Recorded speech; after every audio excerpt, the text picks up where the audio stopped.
లోకంలో భగవద్భక్తి తత్పరుడై ధార్మికమైనటువంటి నడవడి ఉన్నవాడు పనికిమాలిన వాడి కిందే కనపడతాడు లోకానికి.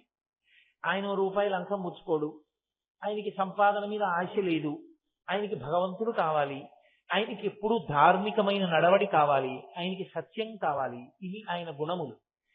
ఈ గుణములు లోకానికి అర్థం కావు. ఏమిటో ఆయన అలా ఉంటాడేమిటండి, అవి భార్యకు అర్థం అవ్వాలి. ఆయన అందం భార్యకు అర్థం కావాలి. నీకేం తెలుసు మా ఆయన ఎటువంటి వాడు, మహానుభావుడు. ఎందుకంటే లోకం ఏం చేస్తుందో తెలుసా, ఏమిటో మీ ఆయనకి గడుచుతనం లేదే, అందరూ సంపాదించట్లా ఏమిటి, ఒక రూపాయి సంపాదన లేదు, ఏమీ లేదు, ఎప్పుడా పరమేశ్వరుడు పరమేశ్వరుడు పరమేశ్వరుడు అంటూ ఉంటాడు అంటారు. ఆమె అదే నా అదృష్టం, ఆయన గురించి నీకేం తెలుసు నాకు తెలుసు అందనుకోండి, అది చాలు పురుషుడికి, అది వాడి ఐశ్వర్యం. ఆయనకి ఆయన గొప్పతనం తెలిసున్నా ఆవిడికి అర్థం కాలేదనుకోండి, ఆయన దరిద్రుడు. ఎందుకంటే నిత్యపూర్వుంటుంది ఇంట్లో. ఆయన గొప్పతనం ఆవిడికి అర్థమైంది, నీకు అర్థం కావాలంటే అమ్మవారి అనుగ్రహం ఉంటేనే అర్థం అవుతుంది, లేకపోతే ఆయన అర్థం కాండి. శ్లోకాలన్నీ అలాగే పెడతాయి. తత్వత ఎలా ఉండాలో అలాగే ఉంటాయి, దాంపత్యం ఎలా ఉండాలో అలాగే ఉంటాయి. ఎందుకనంటే తల్లికి కూడా తెలియనివి భార్యకే తెలుస్తాయి. నేను మన్నింపబడేదను కాక నేను ఒక పరమ సత్యాన్ని చెప్తున్నాను అని మీరు గుర్తుపట్టాలి. తల్లి కొన్నాళ్ల వరకే పిల్లాన్ని పెంచుతుంది, తర్వాత ఆయన మాట తీరులో, ఆయన మనసులో, ఆయన భావాలలో ఆయన ఎలా ఉంటాడో, ఏ వేటి పట్ల ఆకర్షితుడవుతూ ఉంటాడో, ఎక్కడ మాట తూల్తాడో, ఎక్కడ నిగ్రహించుకుంటాడో అన్నీ తెలిసేది భార్యకే. అటువంటి భార్య, ఇటువంటి భర్త నాకు లభించడం నా అదృష్టం, ఎన్ని జన్మలెత్తినా ఆయనకే ఇల్లాలినవుతాను అని ఒక మాట అంజనుకోండి, ఆయన జన్మ తరించిపోయిందని గుర్తు. భార్య స్థానం అంత గొప్పదండి లోకంలో. అందుకే శంకరాచార్యులు వారి శ్లోకాలు అలా ఇస్తారు. నీకు కాదు అర్థం అవ్వవలసింది అమ్మవారికి, అమ్మవారికి అర్థమైతే నీకు అర్థమైంది. ఇప్పుడు నువ్వు కూడా అలా ఉండడం అలవాటు చేసుకుని దాంపత్యం పరిశీలి. పరాపరాత్మకం ఆత్మ, పర అపర తత్వమును కలిగినటువంటి ఆత్మ ఆయనదై ఉంటుంది. కాలంబు గతి, కాలమే ఆయన యొక్క నడక. కాలంబు గతి రత్నగర్భ పదము, ఈ భూమి అంతా కూడా ఆయన పాదం. శ్వసనంబు నీ ఊర్పు, వాయుదేవుడు ఆయన యొక్క ఊపిరి. రసన జలేశుండు, నీరు ఆయన నాలుకగా ఉంటుంది వరుణదేవుడు. అలా ఈ విరాట్ స్వరూపం ఆయనలో నిండిపోయి ఉంటుంది. అది ధ్యానమునందు కూడా గోచరించడానికి అవకాశమై ఉండదు. రెండవ స్వరూపం గురించి లింగ పురాణం మాట్లాడుతుంది. అందులో ఒక మాట చెప్తారు, అప్రాకృత శరీరం తం అతిమన్మధరూపిణం ఘృతరీతి ఘనీభూతం సచ్చిదానంద విగ్రహం. అప్రాకృత శరీరం తం, మనకి సప్తధాతువులతో పంచభూతములతో ఈ శరీరం ఏర్పడుతుంది. పరమేశ్వరుని యొక్క శరీరము అటువంటిది కాదు, అది అప్రాకృతమైనటువంటి శరీరము. అతిమన్మధరూపిణం, అది విశేషమైనటువంటి అందంతో ఉంటుంది. ఘృతనీతి ఘనీభూతం, అది పేరుకున్న నెయ్యి ఎలా ఉంటుందో అలా ఉంటుంది. సచ్చిదానంద విగ్రహం, అటువంటి పరమేశ్వరుని యొక్క సాకారమైనటువంటి రూపము ఏదైతే ఉందో ఆ సాకారమైన రూపమునందు ఒక ప్రజ్ఞా విశేషం ఉంటుంది. అది చాలా విశేషమైన అందంతో కూడుకున్నదై ఉండి తెల్లని రంగుతో కూడుకున్నదై ఉంటుంది. ఇక్కడ మీకు ఒక అనుమానం వస్తుంది, అసలు ఈ రంగు అనేటటువంటిది నిజంగా భగవంతుని యందు కూడా ఆరోపితమై ఉంటుందా? అలా తెల్లగా ఉండడం, నల్లగా ఉండడం, ఎర్రగా ఉండడం ఇలా ఉంటుందా భగవంతుని యందు కూడా? అలా అయితే పరమశివుడు తెల్లగా, శ్రీమన్నారాయణుడు నల్లగా ఉన్నాడు అనుకోండి, ఉంటే వాళ్ళకి కూడా రంగులుండి, వాళ్ళకి రంగుల మీద వ్యామోహం ఉండి, నేను తెల్లగా ఉంటే బాగుండేదని శ్రీ మహావిష్ణువుకి, నల్లగా ఉంది పార్వతీదేవిని ఎప్పుడో పరమేశ్వరుడికి అలా అనిపిస్తూ ఉంటుందా? నిజంగా కాదు. అది ధ్యానమునందు మనస్సు నిలవడానికి మొదటి మెట్టుగా ఆయన శరీరము తెల్లగా ఉంటుంది, భావించడం తేలిక. అసలు దాని ఆంతరమైన రహస్యం ఒకటి ఉంటుంది.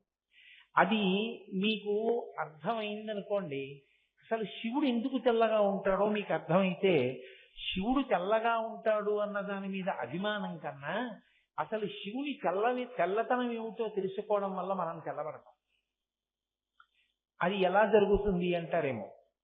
లోకంలో వర్ణములు అని ఒక మాట. వర్ణములు అంటే రంగులు. రంగులలో 7 రంగులు ఉంటాయి. అందుకే ఇంద్రధనస్సుకి 7 రంగులు. చిన్నతనంలో సైన్స్ లో వాటిని విబ్జియార్ అని పిలుస్తూ ఉంటారు. Violet, IndiGo, blue, yellow, green, orange, red.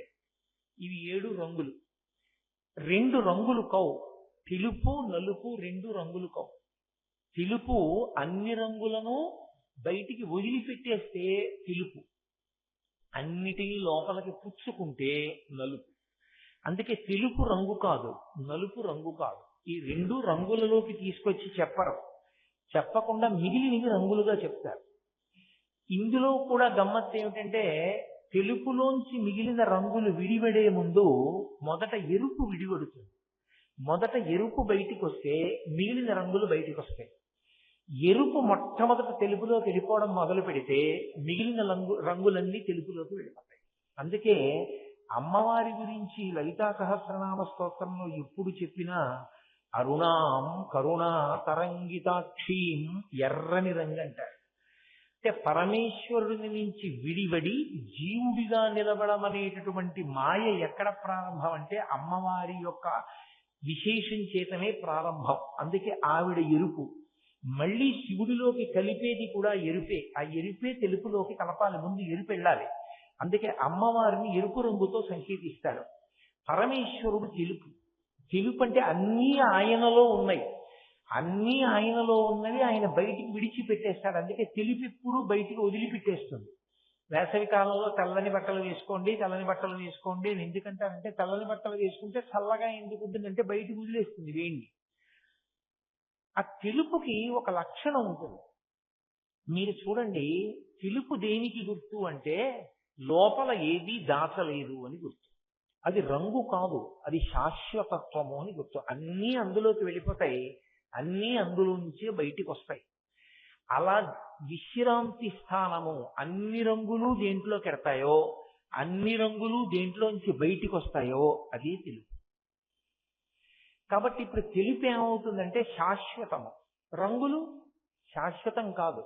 ఇవాళ ఉంటుంది, రేపు పోతుంది, వెలిసిపోయింది అంటారు. మీరు చూడండి, ఇంగ్లీష్ లో మాట ఉంది, ఆయన దాన్ని కొంచెం కవర్ చేశారండి అంటారు. అంటే అబద్ధం ఆడాడండి, కొంచెం కొత్తవి లేనివి ఉన్నవి కలిపాడు అని చెప్పవలసి వచ్చింది అనుకోండి, ఆయన దాన్ని కలర్ చేశాడండి అంటారు. కలర్ చేశాడండి అంటే అర్థం ఏంటంటే లేనిది ఉన్నట్లుగా, ఉన్నది లేనట్లుగా చూపిస్తున్నాడు అని. శ్వేతపత్రం విడుదల చేయండి అంటారు. శ్వేతపత్రం అంటే తెల్ల కాగితం పెట్టండి. శ్వేతపత్రం విడుదల చేయండి, ఇంగ్లీష్ లో కూడా దానికి అదే మాట ఉంది, సబ్మిట్ ఏ వైట్ పేపర్. ఓ వైట్ పేపర్ సబ్మిట్ చేయండి దాని మీద అంటారు. వైట్ పేపర్ సబ్మిట్ చేయండి అంటే in between the lines English లో ఒక ఫ్రేజ్. ఉన్నది ఉన్నట్లుగా మాట్లాడడం అంటే తెల్ల కాగితం పెట్టండి అంటే ఓ తెల్ల కాగితం తీసుకొచ్చి ఇమ్మని కాదు.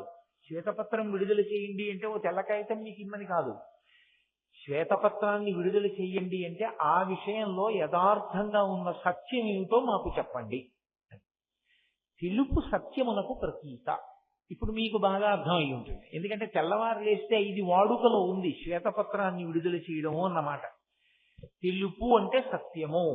తెలుపు కాకుండా రంగు, ఉన్నది లేనిది, లేనిది ఉన్నది కలిశాయి. లేనిది ఉన్నట్టు, ఉన్నది లేనట్టు కనపడితే మాయ. మాయ ఎక్కడ ఉన్నా రంగుతోనే ఉండాలి. అందుకే ఎరుపుతో ఉంటుంది అమ్మవారు.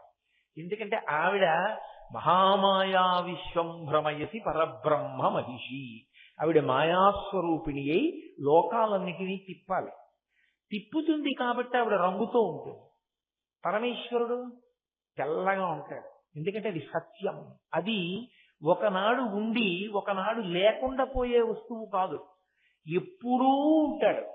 ఎప్పుడూ ఉండే పరమేశ్వరుడిలోకి అణిగిపోతుంది అమ్మవారు కూడా. అణిగిపోవడం అంటే సంకల్ప రూపంలో లోపలికి వెళ్ళిపోతుంది. అందుకే మీరు కొంచెం దీన్ని జాగ్రత్తగా పట్టుకుంటేనే మీకు ఈ సిద్ధాంతం అవగతమవుతుంది. కదలిక అని నేను అన్నాను అనుకోండి, అది బయట మీకు కనపడుతుంది కదలిక అంటే. ఇప్పుడు నేను నా చేయి కదిపాను అన్నాను అనుకోండి, నా చేతి కదలికని మీరు చూడొచ్చు. లేదు మీరు వచ్చి నేను కూర్చుని ఉండగా ఈ వేదికని కదిపారనుకోండి, నేను కూడా కదులుతాను. వేదిక మీద ఉన్నాను కనుక నేను కూడా కదులుతాను. నా మనసు స్పందించింది అన్నాను అనుకోండి, మీకు కనపడుతుందా? నా మనోస్పందనము మీకు కనపడదు. కానీ నా మనోస్పందనం ఎవరిని కదుపుతుంది? లోపల నన్ను కదుపుతుంది. లోపల నాలోని తత్వాన్ని కదుపుతుంది. ఒక ఉదాహరణ చెప్పాలి అంటే, నేను అలా వెళ్ళిపోతుంటే ఒక దీనుడు కనపడ్డాడు అనుకోండి, నా మనసు కారుణ్యముతో స్పందించింది. అప్పుడు వెంటనే నాకు అయ్యయ్యో పాపం ఎంత బాధలో ఉన్నాడరా అన్న కదలిక కలుగుతుంది. కానీ ఇప్పుడు కారుణ్యము చేత కలిగిన స్పందన వలన పొందినటువంటి రసానుభూతి మీకు అవగతం అవుతుందా? మీకు తెలియదు.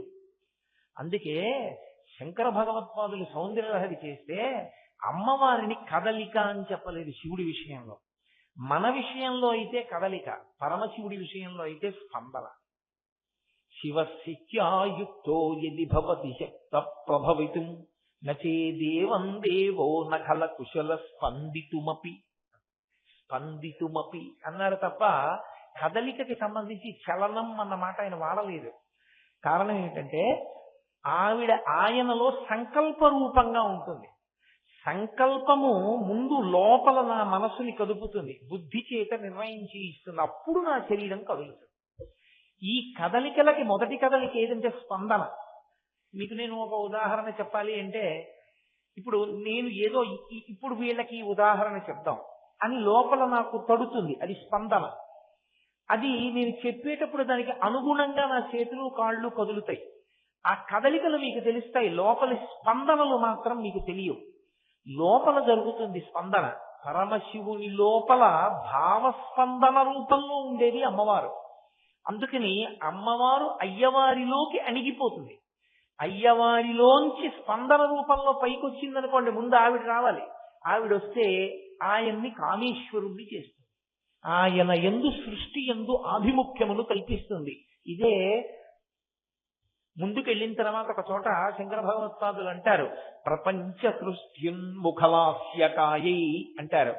ప్రపంచమును సృష్టి చెయ్యాలనేటటువంటి ఉన్ముఖత్వమును కల్పించిన లాస్య స్వరూపిణివి నువ్వు అంటారు. కాబట్టి ఇప్పుడు పరమశివుడు తెలుపు అంటే ఆయన తెలుపు అన్న మాటకు అర్థం ఏమిటంటే ఆయన సత్యం, నిత్యం, నిర్మలం, నిరంజనం.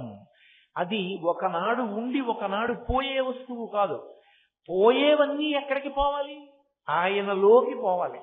ఆయనలోకి పోయినవన్నీ ఏమవ్వాలి? ఆయనలోంచి రావాలి. ఎవరిలోకి విడుతోందో అది కూడా లేకుండా పోయిందనుకోండి, అప్పుడు ఇంకా శాశ్వతమైనది ఏది లోకంలో? బ్రహ్మం ఒక్కటే శాశ్వతము. ఆ బ్రహ్మమే శివుడు. కాబట్టి ఆయన తెల్లగా ఉంటాడు. కర్పూర గౌరార్ధ శరీరకాయ. కర్పూరం ఎంత తెల్లగా ఉంటుందో శివుడు అంత తెల్లగా ఉన్నాడు అండంలో శంకరుల ఉద్దేశ్యం.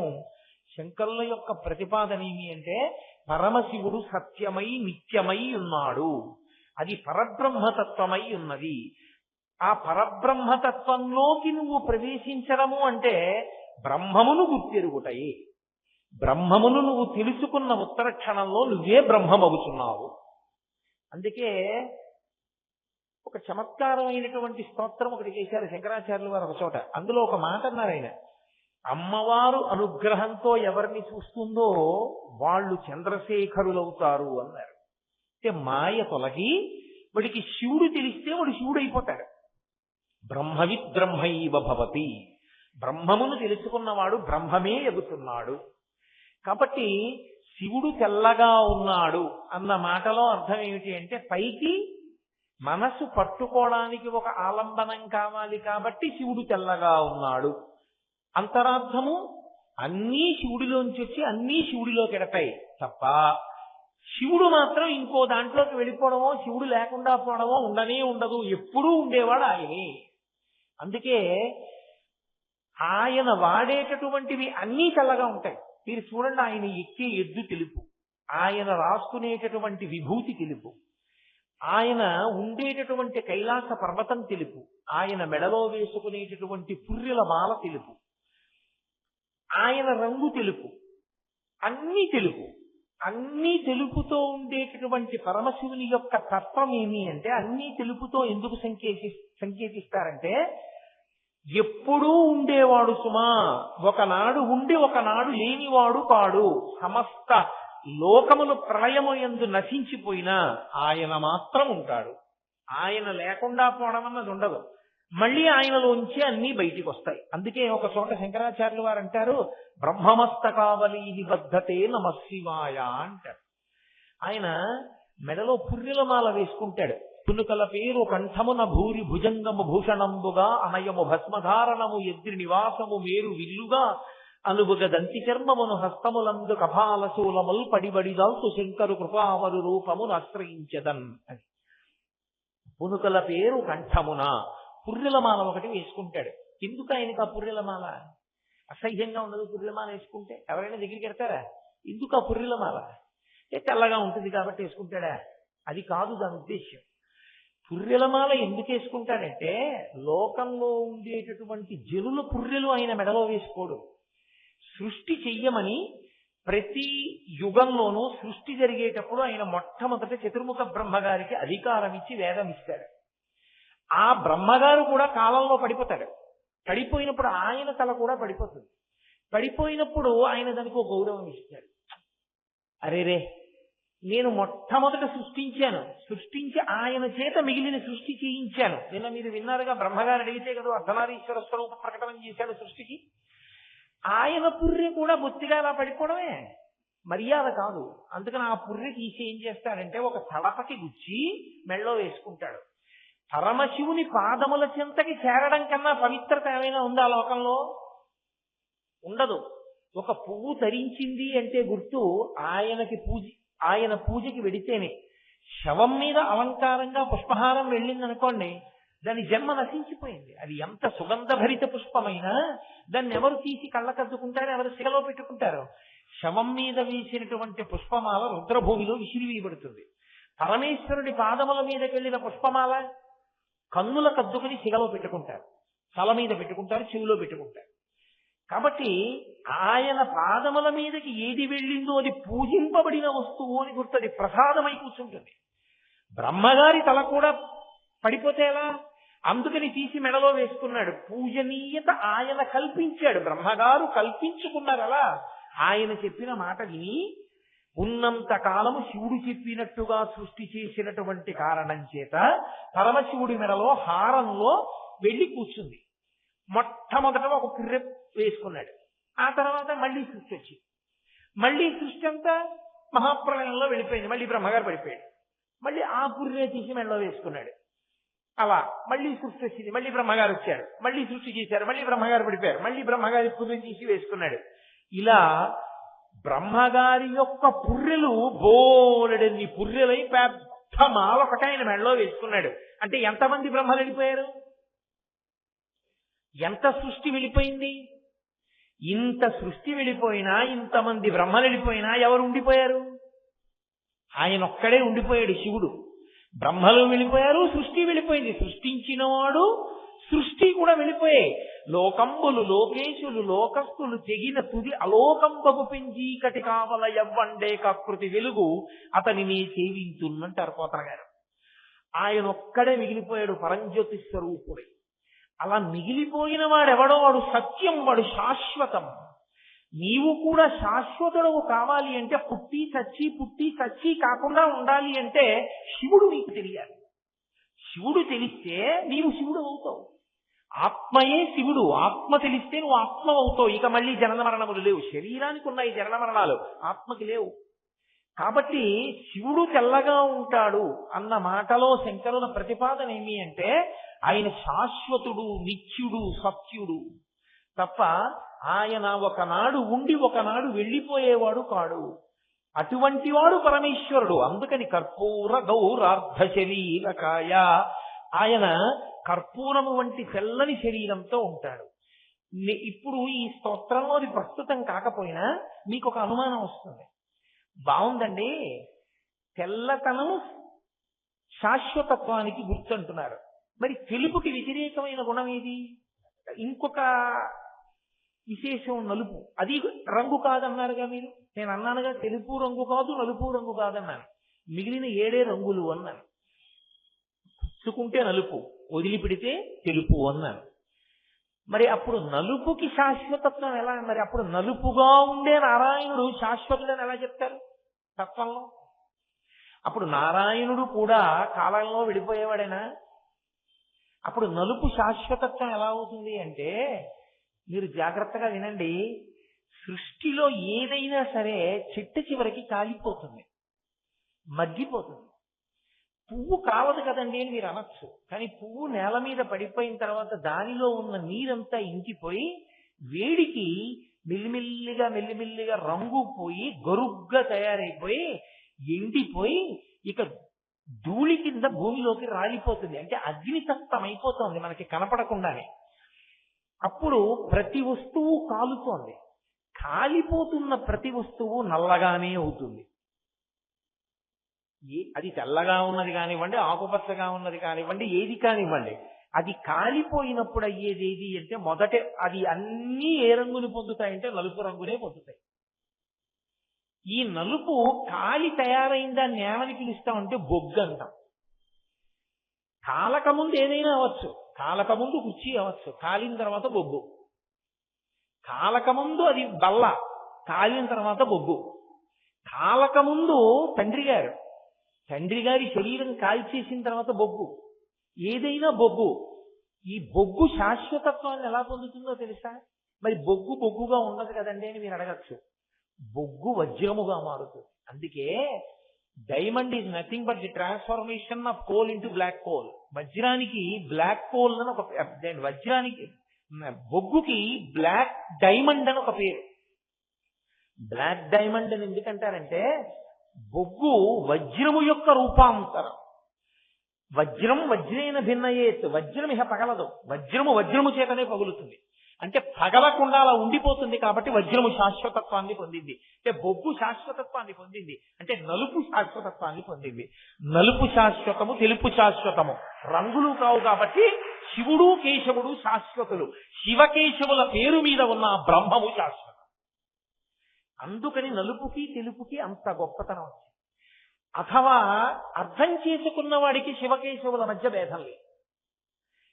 సంతోషంగా శివుణ్ణి కీర్తించిన వాడు, అందుకే పోతన గారు అంటారు, చేతులారంగ శివుని పూజింపడేని, నోరు నొవ్వంగ హరికీర్తి నుడువడేని, దయయు సత్యంబు లోనుగా తలపడేని, కలుగనేటికి తల్లుల కడుపు చేటు. తత్వం అర్థం కాని వాడికి శివుడు ఒకడు, విష్ణువు ఒకడు. తత్వం అర్థమైన వాడికి రెండూ శాశ్వతమైనవి. రెండుగా ఉన్న ఒకటి శాశ్వతంగా. అందుకని విష్ణువు శాశ్వతుడు, శివుడు శాశ్వతుడు. మీకు ఇప్పుడు అర్థమైందని నేను అనుకుంటున్నాను. అందుకని నేను ఇప్పుడు అది ప్రస్తుత అవసరం అయినా కాకపోయినా నలుపు శాశ్వతత్వాన్ని కూడా మీకు ఒకసారి చూపించడానికి అవకాశం తీసుకున్నాను. కాబట్టి కర్పూర గౌరార్ధ శరీరకాయ, ఆయన శాశ్వతుడయ్యాడు శివుడు. మీరు అర్ధనారీశ్వర స్తవం పరంగా వినండి. విన్నప్పుడు ఇందులో ఒక గమ్మత్తుంది. అమ్మవారి పరంగా చెప్పినప్పుడు ఏం చెప్పారంటే ఆయన ప్రీతిని గెలుచుకోవడాన్ని ప్రధానంగా చెప్పారు శంకరాచార్య వారు. శాంపేయ గౌరార్ధ శరీరకాయై. ఆవిడెందుకు పుచ్చుకుంది ఆ రంగు, సంపంగిపూ రంగు? పరమశివుడి కన్నా తానేమి తక్కువగానను కానుసుమా అనిపించుకోవడానికి. దాంపత్యంలో భర్త మనసు నిండిపోవాలి తప్ప భర్త మనసు నిండడంలో కొంత జాగా ఎవరికో మిగిలే అవకాశాన్ని భార్య ఇవ్వకూడదు.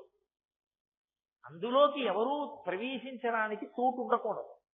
నిండిపోగలగాలి తనతో. అది ఎలా వస్తుందంటే అనువర్తించడము చేత వస్తుంది. అనువర్తించుట అంటే ఆయనతో కలిసి నడుస్తుంది. ఆయన వెనక ఆయనకి సంబంధించినటువంటి సమస్తాన్ని ఎప్పుడూ ఆలోచిస్తూ ఉంటుంది. ఎప్పుడూ ఆలోచించడం అంటే ప్రయత్నపూర్వకంగా కాదు, ఆలోచించడమే తన పరమావధిగా మార్చుకుంటుంది. ఆలోచన ఎప్పుడు ఉంటుంది? ఊపిరి ఉంటే. ఊపిరి వలన మనసు కదలిక ఆలోచన. ఆమె ఊపిరి ఆయన ఊపిరి వేదం. ఇప్పుడు మీరు బాగా పట్టుకున్నారు లేదో, ఆమె ఊపిరి తీస్తే ఆమె మనసు కదిలితే పరమశివుడి గురించే కదులుతుంది. ఎప్పుడూ ఆయన గురించి ఆలోచిస్తుంది. ఆయన తన విషయంలో అసంతృప్తి ఏ విషయంలోనూ పొందకూడదు, అంత అనువర్తిస్తుంది. ఆయన సంతోషంగా ఉండాలి, ఎంతో సంతోషించాలి నా వల్ల. అందులో వెనకబాటుతనం అన్నదాన్ని అంగీకరించదు. అనువర్తించడం భార్య లక్షణం.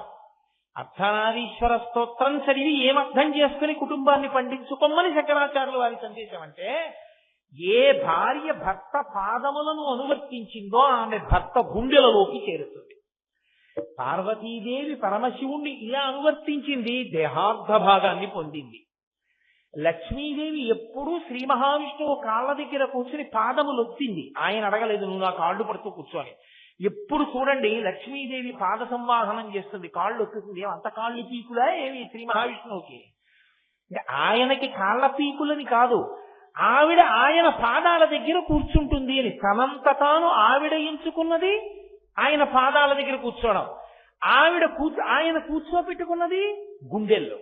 ఆయన పాదాల దగ్గర కూర్చోమని లేదు, పాదాల దగ్గరే కూర్చుంటారన్నదాన్ని గుండెల్లో పెట్టుకున్నాడు శ్రీ మహావిష్ణువు. పాదాల దగ్గర కూర్చోవడం చిన్నతనమని లక్ష్మీదేవి అనుకుని ఉంటే ఆయన గుండెల్లోకి చేరేది కాదు.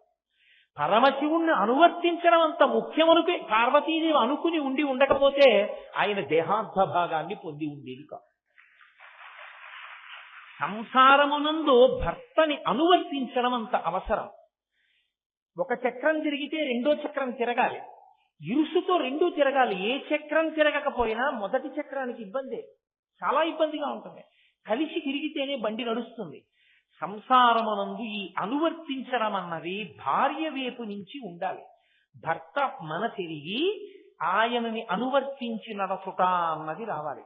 భర్త మన తిరిగి అన్నప్పుడు ఆయన క్షుద్రమైన నడవడి కలిగిన వాడై ఉండకూడదు.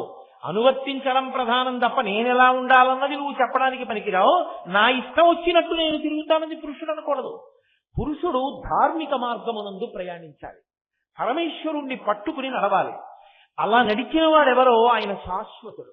ఆయన శాశ్వతత్వాన్ని అమ్మవారు కూడా పొందుతుంది. ఆవిడ శాశ్వతి శాశ్వతైశ్వర్య. మీరు చదువుతున్నారుగా తెల్లవారు లేస్తే, భర్త వలన ఆమె కూడా ఆ స్థానాన్ని పొందేసింది. నీవు అలా నడిపించడం నీకొస్తే నీ భార్య కూడా స్థానాన్ని పొందుతుంది. అందుకే అలా నడిపించడం నేర్చుకోమనే చిటికిన వేలు పెట్టి పట్టించి నడిపిస్తారు సంప్రదాయంలో.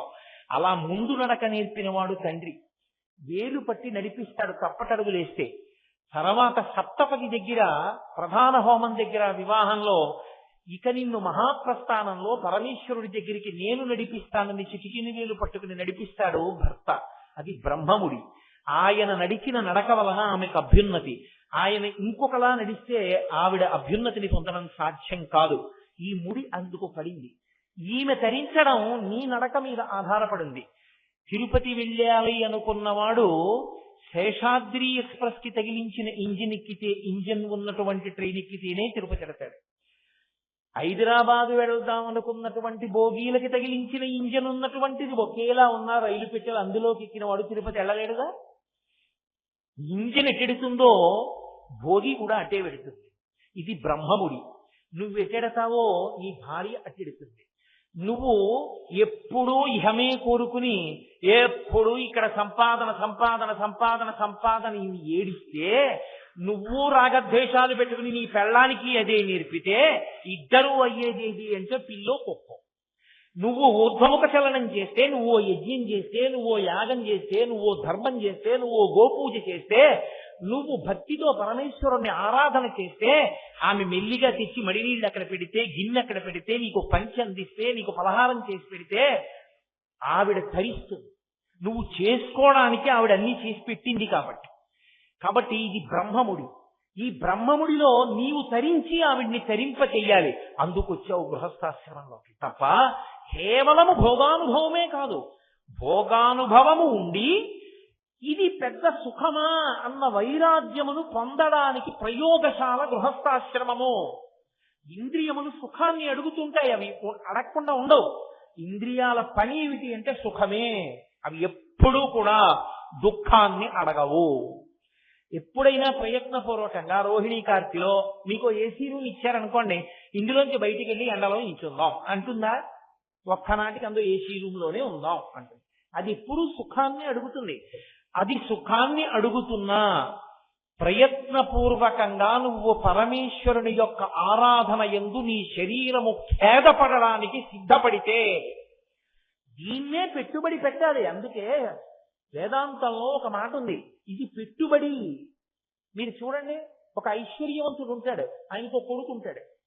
కొడుక్కి తండ్రి తను సంపాదించిన ఐశ్వర్యం అంతా ఇచ్చేసి వ్యాపారం చేసుకోరా అండవు. ఏం చేస్తాడంటే తన దగ్గర 1000 కోట్లు ఉన్నాయనుకోండి, ముందు 50 లక్షలు ఇస్తాడు. ఇచ్చి ఒరే వ్యాపారం పెట్టంటే చూస్తాడు వీడు ఎలా చేస్తున్నాడు.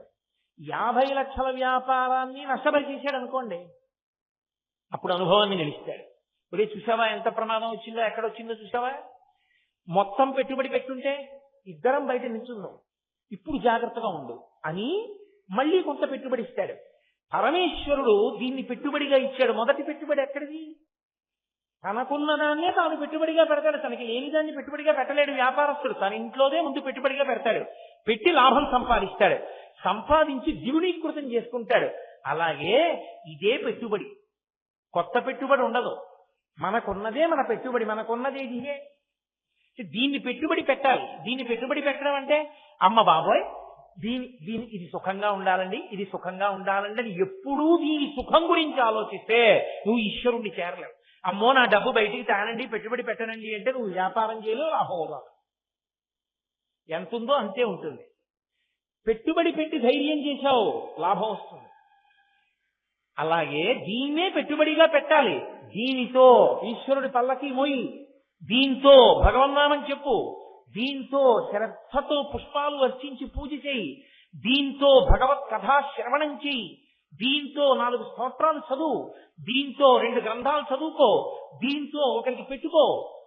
దీంతో ఏం చేశావో అదే నీకు పెట్టుబడి, నీకు లాభాలు తీసుకొస్తుంది. నీ వెంట పుణ్యం అన్న లాభం వస్తుంది. దీన్ని పెట్టకూడని చోట పెట్టుబడి పెట్టావు, నష్టం వచ్చింది, అనుభవించాలి నువ్వే. పెట్టకూడని చోట పెట్టావు, పెట్టుబడి పట్టుకెళ్ళి ఇది ప్రమాదకరమని తెలిసి అక్కడ పెట్టేశావు, నష్టం వచ్చి నీవే భరించాలి. దీంతో చెయ్యకూడనివన్నీ చేశావు, దాచుకున్నావు. ఒక్కనాడు భగవంతుడి గురించి మాట్లాడలేదు, ఒక్క స్తోత్రం చెప్పలేదు, ఒక నామం చదవలేదు, జీవితం మొత్తం మీద ఒక్కనాడు ఈశ్వరుడి పల్లకి నీ భుజాన పట్టింది లేదు, ఒక్కనాడు గురువు గారి పాదాల దగ్గర వంగి నమస్కారం చేసింది లేదు, ఒక్కనాడు పెద్దల దగ్గర ఒక విషయం తెలుసుకుందామన్న తాపత్రయం లేదు. నువ్వు దీన్ని పెట్టుబడిగా పెట్టుకుని నువ్వు పట్టుకెళ్లేదంతా నష్టమే. హీనోపాధులలోకి వెళ్ళిపోవడానికి కావలసిన పాపాన్ని మూట కట్టుకుంటాం. కాబట్టి దీన్ని పెట్టుబడిగా పెట్టి ముందు నడవడం నేర్పవలసిన వాడు భర్త. అందుకని పెద్దవాడిని ఇస్తారు. యోమే భర్త సమే గురువు, భర్త గురువు అవుతాడు. ఎందుచేత గురువు శిష్యుడిని ఎలా తరింపచేస్తాడో భర్త భార్యను అలా తరింపచేస్తాడు.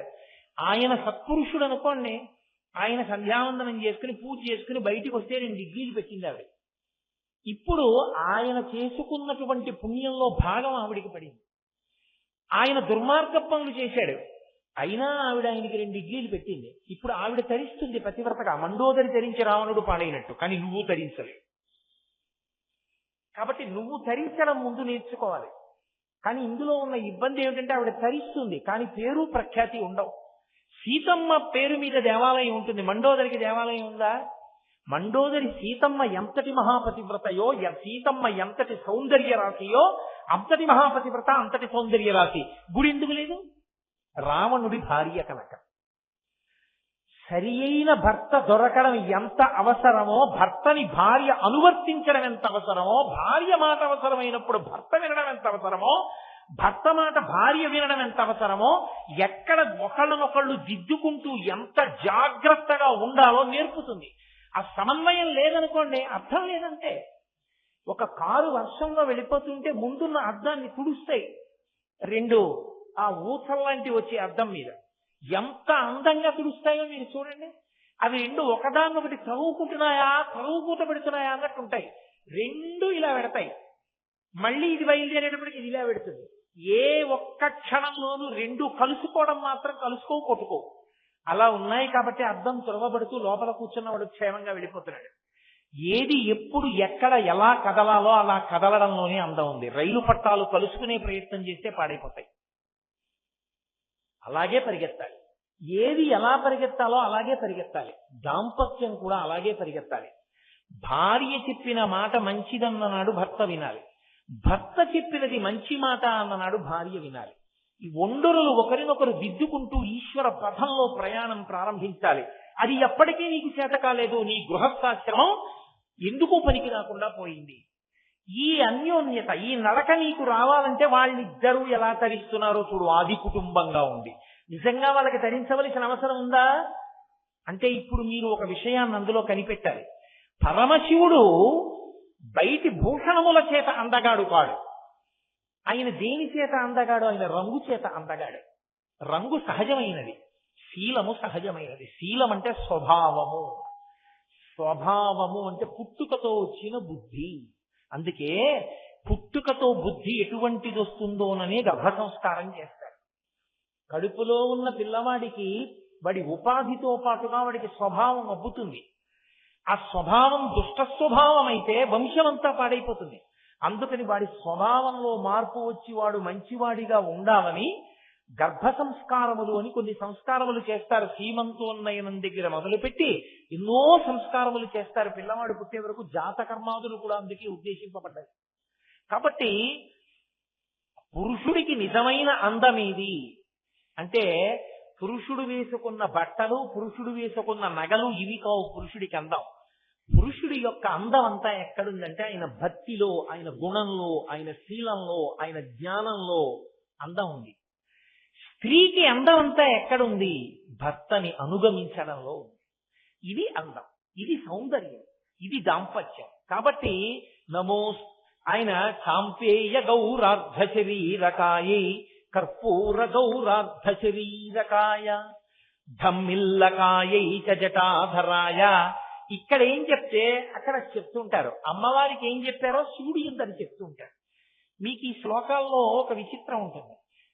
సరిగా అర్థం చేసుకోకుండా మీరు ఈ శ్లోకాలని కానీ చూస్తే ఏమవుతుందో తెలుసా అండి? అమ్మవారికి అయ్యవారు ఎందుకు పనికిమాలిన వాడు అన్నట్లు అర్థం అవుతుంది. అలా అర్థమైంది అంటే నీకు అసలు బతకడమే అర్థం కాలేదు అని. ఈ శ్లోకం ఇచ్చి తాత్పర్యం చెప్పు అన్నారనుకోండి, ఇలా అర్థం అవుతోంది అండి అన్నారనుకోండి. ఎందుకంటే ఇక రెండో శ్లోకం నుంచి అగ్ని పరీక్ష పెడతారు శంకరాచార్యులు గారు. మీకు చూపిస్తాను నేను ఆ విషయాన్ని. ఆవిడ చాలా గొప్పది, ఆయన పనికిమాలినవాడు అన్నట్టుగా ఉంటుంది. లోకంలో భగవద్భక్తి తత్పరుడై ధార్మికమైనటువంటి నడవడి ఉన్నవాడు పనికిమాలిన వాడి కిందే కనపడతాడు లోకానికి. ఆయన రూపాయి లంచం ముచ్చుకోడు, ఆయనకి సంపాదన మీద ఆశ లేదు, ఆయనకి భగవంతుడు కావాలి, ఆయనకి ఎప్పుడూ ధార్మికమైన నడవడి కావాలి, ఆయనకి సత్యం కావాలి. ఇవి ఆయన గుణములు. ఈ గుణములు లోకానికి అర్థం కావు. ఏమిటో ఆయన అలా ఉంటాడేమిటండి, అవి భార్యకు అర్థం అవ్వాలి. ఆయన అందం భార్యకు అర్థం కావాలి.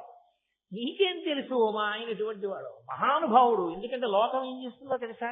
ఏమిటో మీ ఆయనకి గడుచుతనం లేదే, అందరూ సంపాదించట్లా ఏమిటి, ఒక రూపాయి సంపాదన లేదు, ఏమీ లేదు, ఎప్పుడా పరమేశ్వరుడు పరమేశ్వరుడు పరమేశ్వరుడు అంటూ ఉంటాడు అంటారు. ఆమె అదే నా అదృష్టం, ఆయన గురించి నీకేం తెలుసు, నాకు తెలుసు అందనుకోండి, అది చాలు పురుషుడికి, అది వాడి ఐశ్వర్యం. ఆయనకి ఆయన గొప్పతనం తెలిసున్నా ఆవిడికి అర్థం కాలేదనుకోండి, ఆయన దరిద్రుడు. ఎందుకంటే నిత్యపూర్వుంటుంది ఇంట్లో. ఆయన గొప్పతనం ఆవిడికి అర్థమైంది, నీకు అర్థం కావాలంటే అమ్మవారి అనుగ్రహం ఉంటేనే అర్థం అవుతుంది, లేకపోతే ఆయన అర్థం కాండి. శ్లోకాలన్నీ అలాగే పెడతాయి. తత్వత ఎలా ఉండాలో అలాగే ఉంటాయి, దాంపత్యం ఎలా ఉండాలో అలాగే ఉంటాయి. ఎందుకనంటే తల్లికి కూడా తెలియనివి భార్యకే తెలుస్తాయి. నేను మన్నింపబడేదను కాక నేను ఒక పరమ సత్యాన్ని చెప్తున్నాను అని మీరు గుర్తుపట్టాలి. తల్లి కొన్నాళ్ల వరకే పిల్లాన్ని పెంచుతుంది, తర్వాత ఆయన మాట తీరులో, ఆయన మనసులో, ఆయన భావాలలో ఆయన ఎలా ఉంటాడో, ఏ వేటి పట్ల ఆకర్షితుడవుతూ ఉంటాడో, ఎక్కడ మాట తూల్తాడో, ఎక్కడ నిగ్రహించుకుంటాడో అన్నీ తెలిసేది భార్యకే. అటువంటి భార్య, ఇటువంటి భర్త నాకు లభించడం నా అదృష్టం, ఎన్ని జన్మలెత్తినా ఆయనకే ఇల్లాలినవుతాను అని ఒక మాట అంజనుకోండి, ఆయన జన్మ తరించిపోయిందని గుర్తు. భార్య స్థానం అంత గొప్పదండి లోకంలో. అందుకే శంకరాచార్యులు వారి శ్లోకాలు అలా ఇస్తారు. నీకు కాదు అర్థం అవ్వవలసింది అమ్మవారికి. అమ్మవారికి అర్థమైతే నీకు అర్థమైంది. ఇప్పుడు నువ్వు కూడా అలా ఉండడం అలవాటు చేసుకుని దాంపత్యం పరిచయం.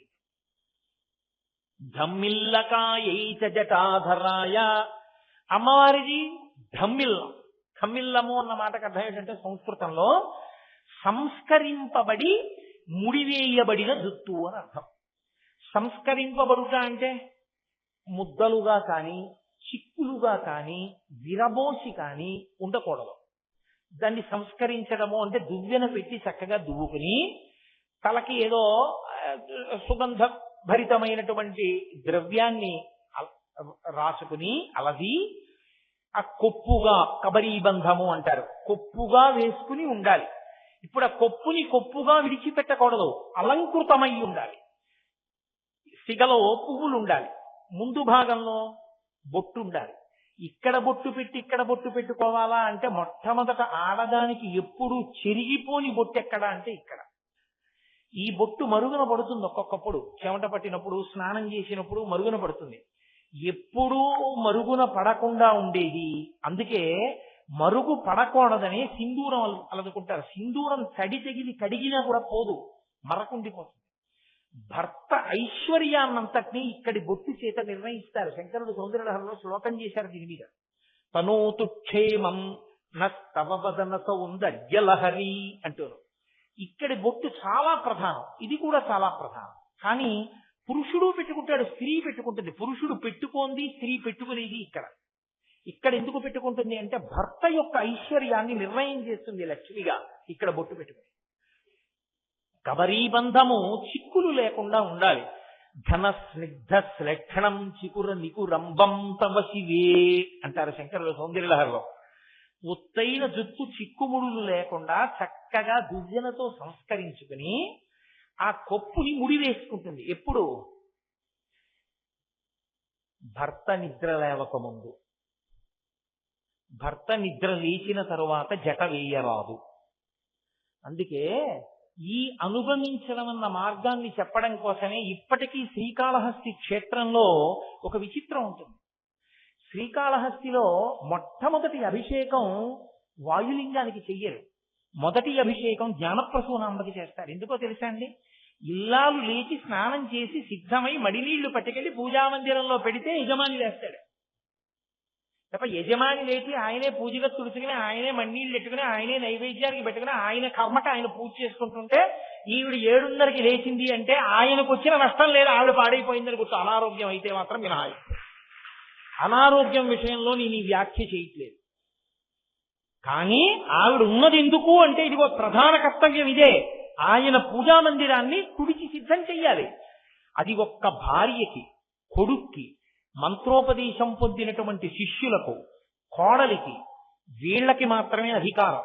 పూజా సంచయాన్ని ముట్టుకునేటటువంటి అధికారం ఇతరులకు ఉండదు. ఒక్క వీళ్ళకి మాత్రమే ఆయన పూజా సంపుటాన్ని ముట్టుకుని తీసుకొచ్చి పూజా మందిరంలో సర్దే అధికారం ఉంటుంది. అందుకే శిష్యులు వెనకాతల ఉన్నారు అని గుర్తు ఏమిటంటే గురువు గారు ఏదీ తన వస్తువు తాను పట్టుకోకూడదు. గురువు తన వస్తువు తాను పట్టుకున్నాడు అనుకోండి, అది గురువు గారికి ఏమీ లోపం కాదు, శిష్యుడు భ్రష్టుడయ్యాడని గుర్తు. సేవ అన్న మాటకు అర్థం ఏంటంటే గురువు గారి వస్తువులు పట్టుకునే అధికారం తనకుంది, ఉపదేశం పొంది. కాబట్టి గురువు గారి వస్తువుల్ని శిష్యుడు పట్టుకుంటాడు. ఆయన కమండలాన్ని, ఆయన బట్టని, స్నానానికి వెడితే తర్వాత కట్టుకోవలసిన బట్టని కూడా శిష్యులే పట్టుకుని వస్తారు వెనకాల. అంటే మర్యాదతో వాళ్ళు తరిస్తున్నారని గుర్తు. ఆయన పట్టుకోలేదనుకోండి గురువు గారికి నష్టం లేదు, తను చేద్దాన్ని పట్టుకుపోతాడు. కానీ ఇప్పుడు వాళ్ళు పాడైపోయారు, వాళ్ళకి వచ్చిన అదృష్టాన్ని వదులుకున్నారు. కాబట్టి భార్య తను ముందు స్నానం చేసి సిద్ధం అవ్వాలి. తను సిద్ధం అవ్వడంలో కేశ సంస్కారము కూడా చేసుకుంటుంది. అథవా ఇంత చేయలేకపోతే చివరి విప్పి చివర ముడేసుకుంటారు, చివర మళ్ళీ పాయ అల్లేసుకుంటారు ఒకసారి.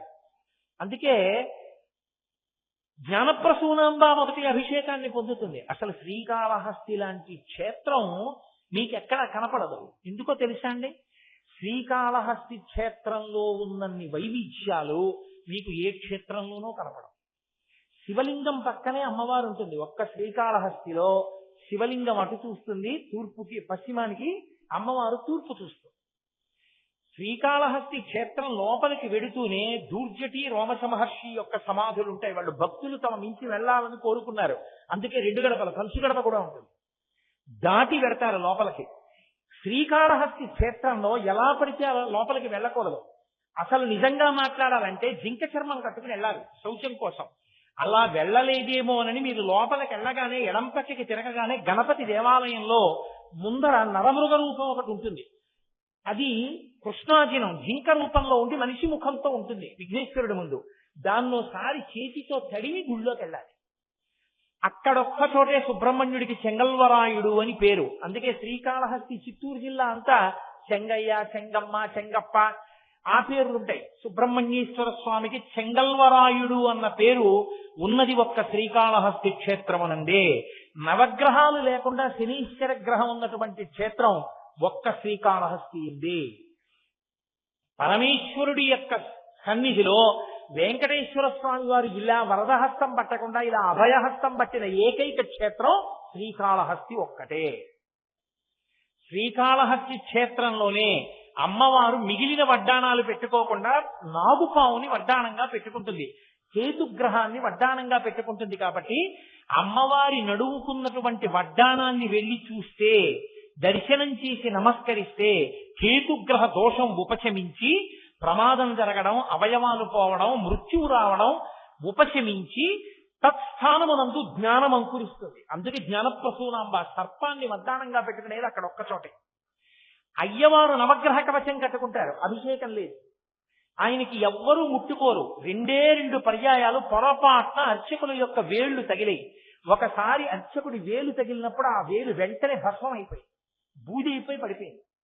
రెండవసారి ఒక అర్చకుడి వేలు తగిలితే అది బంగారం అయిపోయింది. ఆ వేలంతా బంగారం అయిపోయింది. ఇప్పటికీ ముట్టుకోరు. కవచాన్ని విప్పేసి శ్రీకాళహస్తి క్షేత్రము ఒక్కదాని ఎందే అభిషేక జలాల్ని తీర్థంగా ఇస్తారు శివాలయంలో. ఇంకెక్కడ ఏ శివాలయంలో తీర్థం ఇవ్వరు. పచ్చకర్పూర జలాలతో అభిషేకం పొందే శివాలయం అదొక్కటే. సువర్ణముఖరికి ఇటు శ్రీకాళహస్తిలో పచ్చకర్పూరం అభిషేకం, సువర్ణముఖరికి అటు 7 కొండల మీద వెంకటేశ్వర స్వామికి పచ్చకర్పూరం నామం. పచ్చకర్పూర సంబంధమైన క్షేత్రాలు 2 కూడా. అక్కడ తీర్థాన్ని ఇస్తారు. స్వామి నవగ్రహ కవచాన్ని కట్టుకుంటాడు. అమ్మవారి ఎదురుగుండా బయటికి వచ్చి చూసి ఇలా తలెత్తి చూస్తే 12 రాశులు ఉంటాయి. మీరు ఏ రాశిలో ఉన్నారో ఆ రాశి కిందకెళ్ళి మీరు నిలబడితే దుష్ఫలితములన్నింటినీ అమ్మవారు తీసేస్తుంది. సహస్రాల చక్రాన్ని చూడాలి అంటే మీరు ఎక్కడా చూడటం కుదరదు. ఒక్క శ్రీకాళహస్తి క్షేత్రంలో జ్ఞానప్రసూనాంబ అమ్మవారి దేవాలయం బయటికి వచ్చి ఇలా తల పైకెత్తి చూస్తే సహస్రాల చక్రం ముద్రింపబడి ఉంటుంది. అది కూడా రసాయనాలు కలిసినటువంటి పెయింట్తో కాదు, ఓషధులను తెచ్చి 400 సంవత్సరాల క్రితం వేసినటువంటి పెయింట్ ఇప్పటికీ అలాగే ఉంది. ఆ పైన ఉంటుంది ఇప్పటికీ. నరసింహస్వామి వారు, మార్కండేయ స్వామి వారు ఇద్దరూ ప్రతిష్ఠించిన శివలింగాలున్న దేవాలయం ఒక్క శ్రీకాళహస్తియే. భృత్యుడికి పెద్ద స్థానం ఇచ్చి యజమాని తక్కువగా నిలబడిన క్షేత్రం శ్రీకాళహస్తియే. కొండ మీద మహానుభావుడు కన్నప్ప ఉంటాడు, కొండ కింద పరమేశ్వరుడు ఉంటాడు. ఇంకా విచిత్రం తెలుసా? శ్రీకాళహస్తిలో పరమేశ్వరుడికి బ్రహ్మోత్సవాలు జరిగితే ధ్వజారోహణం చేసేది శివాలయంలో కాదు, కొండ మీద ఉన్న కన్నప్ప దేవాలయంలో ఎగరేస్తారు. ఇంకా విచిత్రం చెప్పనా? మీరు శిఖరాలు చూడడానికి వెళ్ళినప్పుడు శివలింగాలు ఉంటాయి. అందులో మొట్టమొదటి శివలింగం యమధర్మరాజలింగం ఉండదు, చిత్రగుప్త ప్రతిష్ఠిత లింగం ఉంటుంది. ముందు తన భృత్యుడు చిత్రగుప్తుడు అంత బాగా రాస్తాడు కాబట్టి లెక్కల యమధర్మరాజు గారు ధర్మం తప్పడన్న పేరు వచ్చింది. ఆయన తేడాలు రాస్తే ఈయనకి అపఖ్యాతి వస్తుంది. అంత బాగా పనిచేసే భృత్యుడు కాబట్టి ముందు చిత్రగుప్తుని లింగం. చిత్రగుప్తుడు ఏదైనా రాసేటప్పుడు ప్రధానమైంది ఏది అంటే బొటనవేలు. బొటనవేలు లేదనుకోండి, మీరు పెన్ను సరిగ్గా పట్టుకు రాయలేరు. ఇంత వేగంగా ఇన్ని కోట్ల జీవుల పాపపుణ్యాలు రాయాలి. బొటనవేలితో మిగిలిన వేళ్లు కలిసి పట్టుకుంటాయి దేన్నైనా. ఇది లేకపోతే 4 వేళ్లకి ఆధారం లేదు. అందుకే చిత్రగుప్త ప్రతిష్ఠ లింగం బొటనవేలు రూపంలో ఉంటుంది. ఆ తర్వాత యమధర్మరాజ ప్రతిష్ఠ లింగం, ఆ పక్కన ధర్మరాజ ప్రతిష్ఠ లింగం, ఆ పక్కన గండికేశ్వరుడు ఉంటాడు. సరే, ఇప్పుడు శ్రీకాళహస్తి క్షేత్ర వైభవము నేను ఇలా చెప్తూ పెడితే దానికి అంతే ఎక్కడ ఉంటుంది? ఇన్ని వైవిధ్యాలున్న క్షేత్రం శ్రీకాళహస్తి. ఈ మాట మీరు వెళ్ళినప్పుడు దర్శించి అనుభవించండి. శ్రీకాళహస్తి గొప్పతనం ఏమిటో మీకు అర్థం. కాబట్టి జ్ఞానప్రసూనాంబ అమ్మవారు మొదటి అభిషేకం ఆవిడికి. అక్కడ అంటే ఇంటి ఇల్లాలు ఎలా ప్రవర్తించాలన్నది చూపిస్తుంది అక్కడ. ఎందుచేత ఆవిడ ధమ్మిల్లకాయైచ జటని కొప్పుగా వేసుకుంటుంది. జటని కొప్పుగా వేసుకుంటుంది అన్న మాటకు అర్థం ఏమిటో తెలుసా అండి? కొప్పు వేసుకోవడానికి తగినంత పెద్ద కేశపాశం ఉండాలిగా. అంత పెద్ద కేశపాశాన్ని చుట్టి వేస్తే కదా పెద్ద కబరీబంధం. అంత పెద్ద ముడుంటే కదా సంపంగి పూల దండలు, అశోక పుష్పముల దండలు వంటి వాటిని తురిమినప్పుడు మొయ్యగలిగినటువంటి శక్తి కబరీబంధానికి ఉంటుంది. ఏదో ఇంత చిన్న ముడి అనుకోండి, అందులో అంతంత పువ్వులు ఏం పెడతారు మీరు? అందులో అంతంత పువ్వులు పెట్టడానికి ఏం ఉండదు. ఎవరైనా పట్టుకొచ్చి చామంతి పూల దండ ఇచ్చి కొప్పులో పెట్టుకోండి అంటే, అయ్యో నాకు అంత పెద్ద కొప్పు లేదమ్మా, ఏదైనా చిన్న పువ్వులు ఇవ్వండి అని జాజి పూల దండలో చిన్న ముక్క పెట్టుకోవాలి, అంతే కదా. కాబట్టి ఆవిడనంత పెద్ద కబరీబంధము. ఏమండి మీరు ఎందుకంత వర్ణిస్తున్నారా కబరీబంధాన్ని అని మీరు నన్ను అడగచ్చు. సాధారణంగా లోకంలో నియమం ఏమిటంటే, ఏ స్త్రీ యొక్క కేశపాశాన్ని పురుషుడు తదేక దృష్టితో చూడకూడదు. ఒక్క తన భార్య కేశపాశం వంక తప్ప అన్య స్త్రీల యొక్క కేశపాశం వంక పురుషుడు చూడకూడదు. ఎందుకంటే కేశము మోహకారకము. ప్రత్యేకించి స్త్రీల యొక్క కేశపాశం ఏది ఉంటుందో అది మోహకారకము. నేను పరమ పవిత్రంగా మాట్లాడుతున్నాను, మీ యందు కామాక్షిని చూసి మాట్లాడుతున్నాను. నేను శాస్త్రం మాట్లాడుతున్నాను తప్ప ఇంకేం కాదు.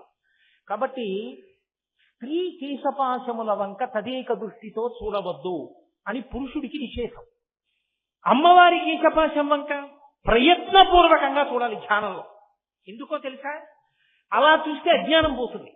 ధునోతుధ్వాంతం అంటారు శంకరాచార్యుల వారు. ఆ కేశపాశానికి ఆ లక్షణం ఉంది. అయితే అమ్మవారి కేశపాశానికి ఉన్న గొప్పతనం ఏమిటంటే అది చాలా నల్లగా ఉంటుంది. చాలా నల్లగా ఉంది అంటే అర్థం ఏమిటంటే ఆవిడ నిత్య యవ్వన, ఆవిడ ఎప్పుడూ యవ్వనంలో ఉంటుంది. ఏమండి నిత్య యవ్వన అంటే ఆవిడ అలా ఎలా ఉంటుంది? మరి పూర్వజ, అందరికన్నా ముందు పుట్టిందిగా. అందరికన్నా ముందు పుట్టిన అమ్మలగన్నయమ్మ ముగురమ్మల మూలపుటమ్మ చాలా పెద్దమ్మ సురారులమ్మ కడుపారడి బుచ్చినయమ్మ తన్ను లోలమ్మిన వేల్పుటమ్మల మలమ్మున ఉండడి అమ్మ దుర్గమాయమ్మ అయితే ఆవిడ జుట్టు తెలిపైపోతూ నమ్మితి నామనంబున సనాతనులైన ఉమామహేశులన్నని కదా పోతన గారు. సనాతనులైన ఉమామహేశులన్ అంటే మరి ఆవిడ జుట్టు తెల్లబడదు, పడదు. ఎందుకు తెలిపెక్కదు అంటే ఆమె కేశపాశము నల్లగా ఉంటుంది. అంటే కాలమునకు మనందరం వశులమైపోతాం కాబట్టి జుట్టు తెల్లబడిపోతాం. జుట్టుని పరమేశ్వరుడు ఎందుకు తెల్లబరుస్తాడో తెలుసా? ఓ కారణం ఉంది. మీతో చెప్పాను కదా, తెలుపు శాశ్వతము. ఎందులోంచి ఇది వచ్చిందో అందులోకి వెళ్ళిపోయే రోజులు దగ్గరకు వచ్చేస్తున్నాయి. పెరిగే రోజులు వెళ్ళిపోయాయి. శరీరము పెరిగేది, బలాన్ని పొందే రోజుల్ని శరీరం అంటారు. ఇంకా దహింపబడడానికి సిద్ధమైపోతుంటే దేహము అంటారు. ఊరే ఎన్నాళ్ళు ఉన్నావో అంతకాలం ఇంకుండవు. కాబట్టి సమయాన్ని సద్వినియోగం చేసేసుకో. మళ్ళీ ఇందులోకి రాగలవో రాలేవో తెలియదు, ఇందులోకి వెళ్ళిపోతావో. ఇందులో ఉండగా చేయి, ఇది దాటితే ఇక చేస్తావని నమ్మకం లేదు. కాబట్టి చేసేసుకో అని ఒక సంకేతం ఇవ్వడానికి తెల్లవారి లేచి తప్పకుండా దువ్వుకుంటాడు. కాబట్టి దీన్ని తెలుపు చేస్తాడు. ఇంకొక మాట నేను ఎందుకు అనాలి? నేను అనను, మీకు అర్థమైపోయింది. మనమే రంగేసేస్తే ఇంకా వాడిని ఉద్ధరించగలిగిన వాళ్ళు. కాబట్టి ఆయన తెలుపు చేయడం వెనక ఉండే లక్షణం అందుకుంటుంది. అందుకే మిగిలినవి వివర్ణము కావు, కేశములు మాత్రం రంగు మారిపోతాయి. కాబట్టి అమ్మవారి జుట్టు తెలిపెక్కలేదు అంటే కాలమునందు ఆమె వశపడదు. కాలమునకు మనం వశపడిపోతాం కాబట్టి కాలంలో పడిపోతాం. జనన తేదీ ఒకటి ఉంది అంటే మరణ తేదీ ఉంటుంది, ఇవి వెళ్ళిపోతాయి. కాబట్టి మనం కాలమునకు వశపడిపోతాం.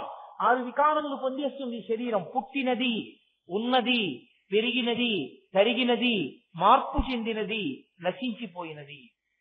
కానీ అమ్మవారు అలా కాలమునకు లొంగిపోయేది కాదు. కాబట్టి ఆవిడ నిత్య యవ్వన. అందుకని జుట్టు నల్లగా ఉంటుంది.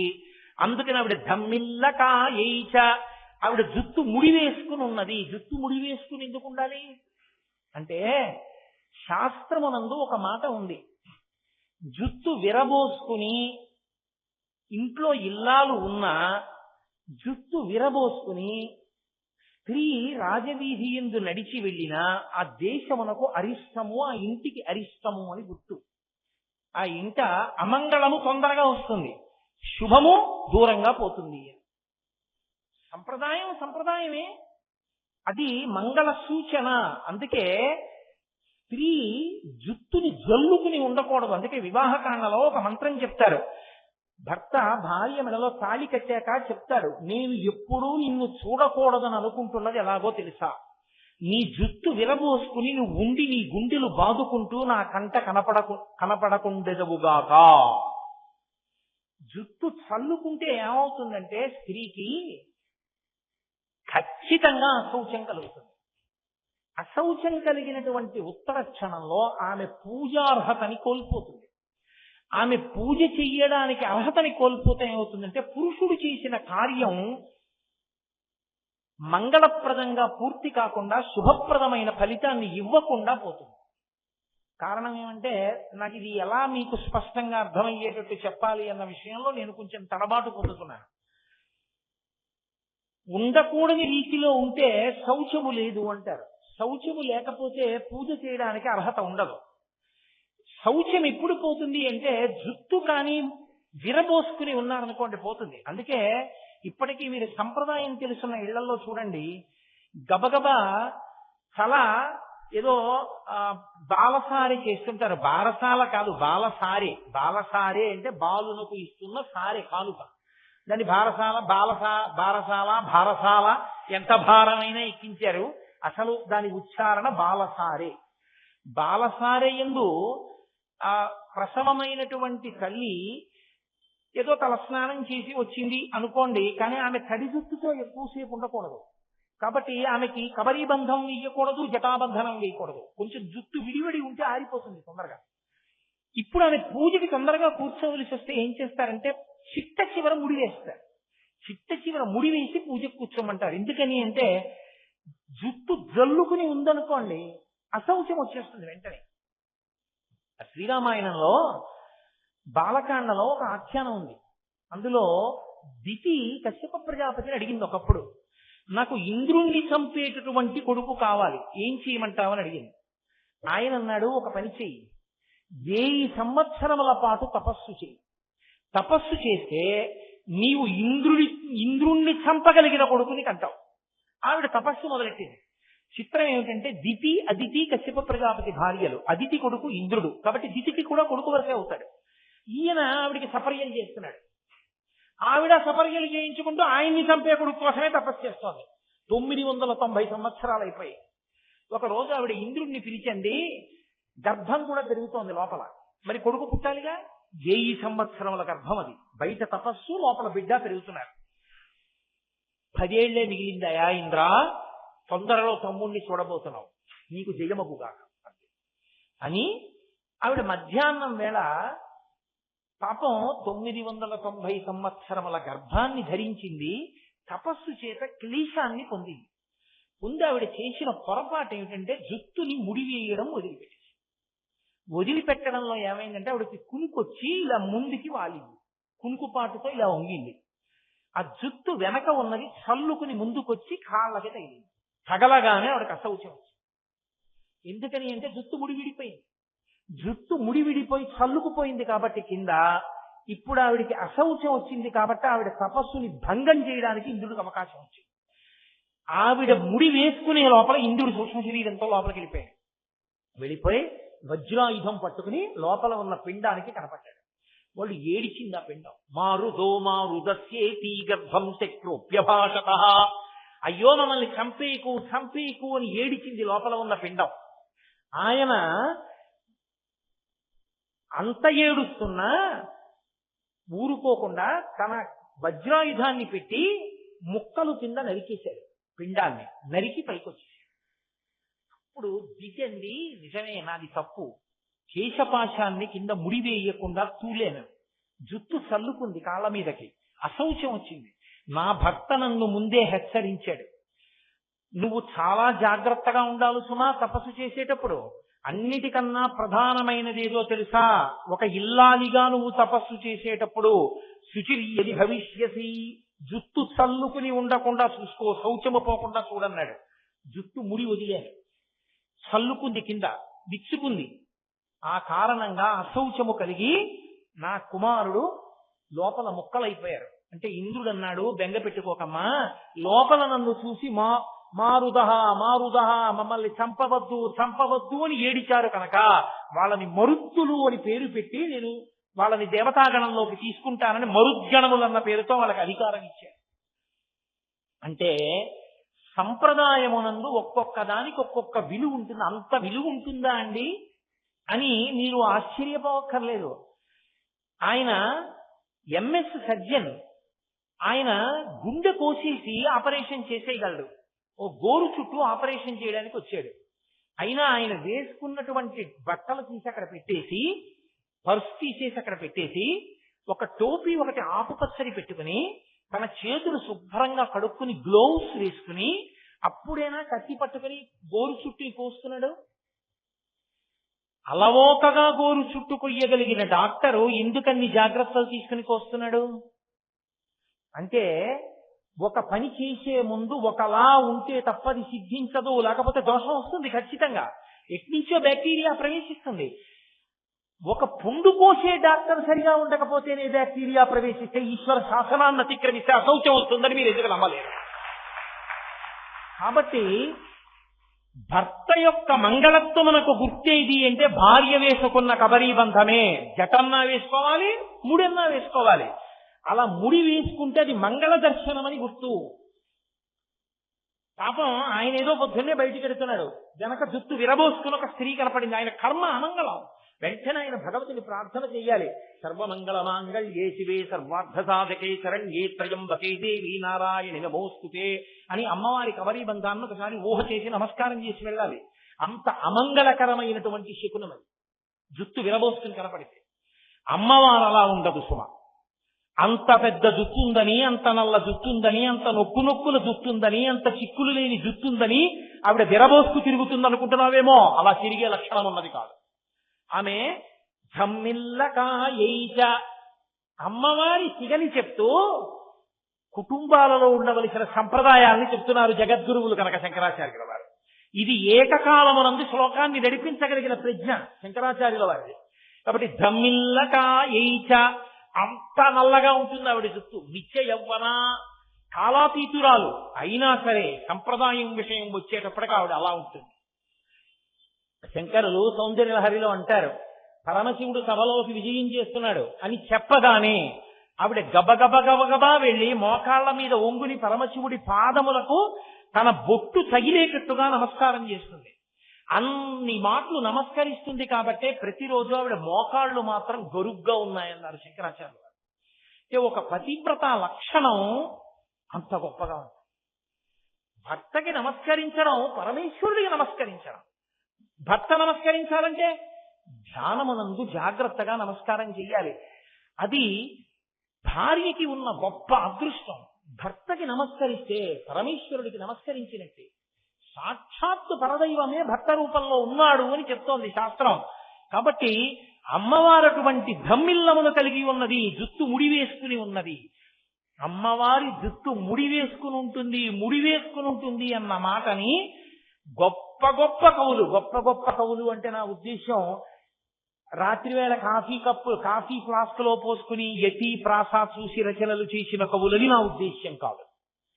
భగవద్ దర్శనము చేయగలిగినంత అనుష్ఠాన బలమున్నవారు, తపోనిష్టా గరిష్ఠులు, పరదేవతానుగ్రహ సంపన్నులు, వారు ఎప్పుడు కవిత్వం చేసినా అమ్మవారి కబరీ బంధాన్ని అలాగే చెప్పారు. ఎంత గొప్పగా మాట్లాడారంటే నిజంగానో మూకశంకరులని మహానుభావులు. ఆయన అద్భుతమైనటువంటి శతకాలు, 5 శతకాలను రచించారు. రచించడం అంటే కూర్చుని వ్రాయలేదు. కామాక్షి పరదేవత ఎదురుగుండా నిలబడితే ఆయన అమ్మవారిని చూస్తూ చెప్పారు. పాదములు చూసి 100 శ్లోకములు. పాదారవింద శతకము. అమ్మవారి యొక్క కటాక్షము, ఇలా క్రీగంటి చూపు చూసి 100 శ్లోకములు కటాక్ష శతకము. చిరునవ్వు మీద 100 శ్లోకములు మందస్మిత శతకము. అలాగే ఆయన అమ్మవారి యొక్క స్తోత్రం వైభవాన్ని చెప్పారు, స్తుతి శతకము. ఆవిడ యొక్క గొప్పతనాన్ని చెప్పారు, ఆర్యాశతకము. ఈ 5 శతకములు కలిపి మూక పంచశతి అయ్యే. ఆయన జన్మత నోరు లేనివారు, కానీ కామాక్షి అనుగ్రహంతో చెప్పారు 500 శ్లోకాలు. 500 శ్లోకాలు చెప్పినటువంటి మూకశంకరులు అమ్మవారి కొప్పు వంక చూశారు.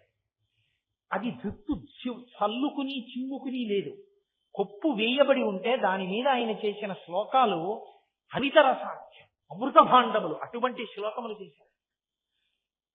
అందులో నేను ఎప్పుడో చదివాను మూక పంచశతి, సరిగ్గా జ్ఞాపకం ఉందో లేదో నాకు తెలియదు. అందులో ఒక చోట ఒక మాట అంటారు ఆయన, తామ్రాంభోజం జలద నికటే తత్ర బంధూక పుష్పం తస్మిన్ మల్లి కుసుమ సుషమాం తత్ర వీణానినాదం అంటారు. జలద నికటే అంటే, జలద నికటే అంటే నీరు నిండినటువంటి మేఘం. నీరు నిండినటువంటి మేఘం నల్లగా ఉంటుంది. నల్లటి మేఘం ఉంది. ఈ నల్లటి మేఘంలో తామ్రాంభోజం, ఒక ఎర్రటి కలువ పువ్వు పూసింది. ఎక్కడైనా మేఘంలో ఎర్ర కలువ ఉంటుందా? నీళ్లలో ఉంటుంది, కానీ మేఘంలో పూసిందిట ఎర్ర కలువ పువ్వు. పోనీ ఆ ఎర్ర కలువ పువ్వు మేఘంలో పూసి ఊరుకుందా? తత్ర బంధూక పుష్పం, ఆ ఎర్ర కలువ పువ్వులో ఒక ఎర్రటి మంకెన పువ్వు ఉందిట. మంకెన పువ్వు ఎర్రగా తప్ప ఇంకోలా ఉండదు. కాబట్టి అందులో ఇంకా ఎర్రగా ఉన్నది. ఎందుకంటే ఎర్ర కలువకు ఒక లక్షణం ఉంటుంది, మీరు బాగా లోపలికి చూస్తే మొదళ్ళు తెల్లగా ఉంటాయి. బంధూక పుష్పం మంకెన పువ్వు అలా కాదు, పూర్తి ఎర్రగా ఉంటుంది. ఎర్రగా ఉన్నటువంటి ఒక మంకెన పువ్వు ఈ కలవ పువ్వులో ఉంది. అది ఎక్కడైనా సాధ్యం అవుతుందా? మళ్ళీ పోనీ అక్కడతో ఊరుకున్నారా? ఊరుకోలేదు. తస్మిన్ మల్లి కుసుమ సుషమాం, మళ్ళీ ఈ ఎర్ర కలువలో ఉన్నటువంటి మంకెన పువ్వులో ఒక తెల్లటి మల్లె పువ్వు ఉంది. ఇవి మేఘంలో. అసలు అలా ఎలా ఉంటాయి? పువ్వులో పువ్వు ఉంటుందా లోకంలో ఎక్కడైనా? పువ్వులన్నీ కలిపి బుట్టలో పెట్టుకొస్తే చిన్న పువ్వులు ఏదో పెద్ద పువ్వులోకి దిగిపోతుంటాయి. అంతేగాని మేఘంలో ఎర్రకలువు పుట్టి, ఎర్రకలువులో మంకెన పువ్వు పుట్టి, మంకెన పువ్వులో మల్లె పువ్వు పుడుతుందా? పుట్టదు. పోనీ మల్లె పువ్వు పుట్టింది.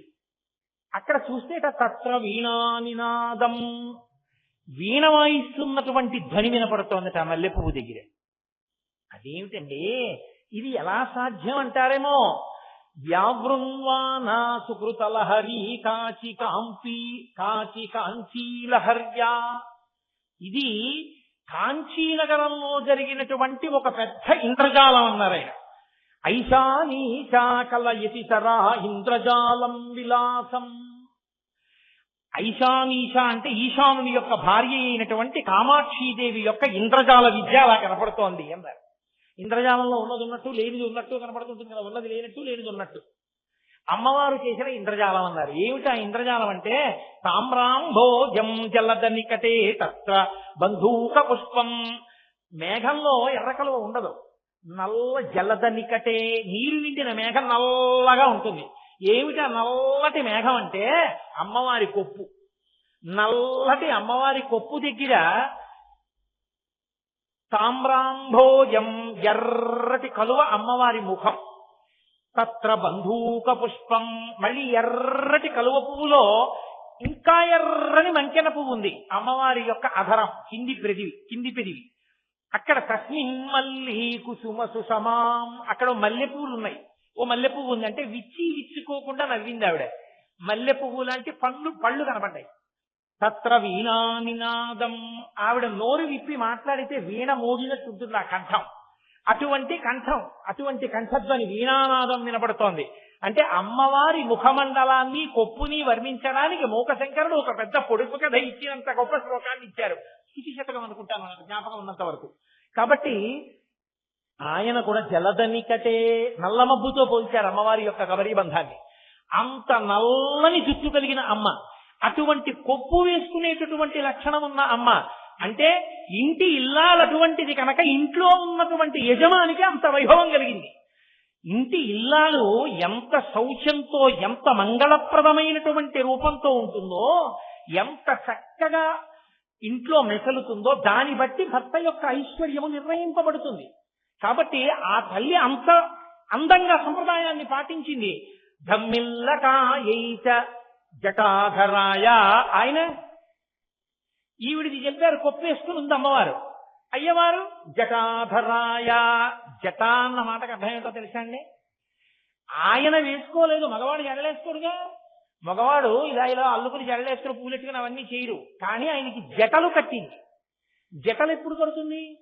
2 కారణముల చేత కడుతుంది. ఒకటి, కేశ సంస్కారము చేసుకోకపోతే, అంటే తల దూకోవడం ఇలాంటి పనులు చేయకపోతే, ఏదో తైలం అలదనం, అభ్యంగన స్నానం చేయడం ఇలాంటి పనులు లేకపోతే జటలు కడుతుంది.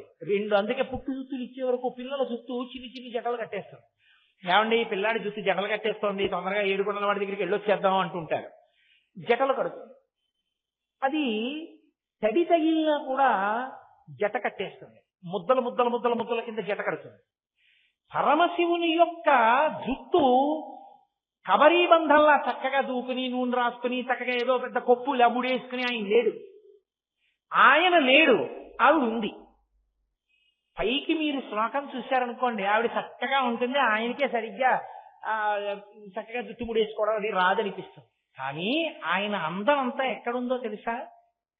ఆయన జుట్టు ఎందుకు అలా అయింది అంటే 2 కారణముల చేత అయిపోయింది. ఆయన జుట్టు జడలెందుకు కట్టింది అంటే చెడు ఉంది అక్కడ. చెమట కాదు ఆయనకి పట్టింది, ఆయన గంగని పట్టాడు. ఆయన ఎందుకు గంగని పట్టాడు? ఆయనకేమో సరదాగా గంగని పట్టుకోవడం. గంగని పడితే నాకేదో వస్తుందని పట్టలేదు ఆయన.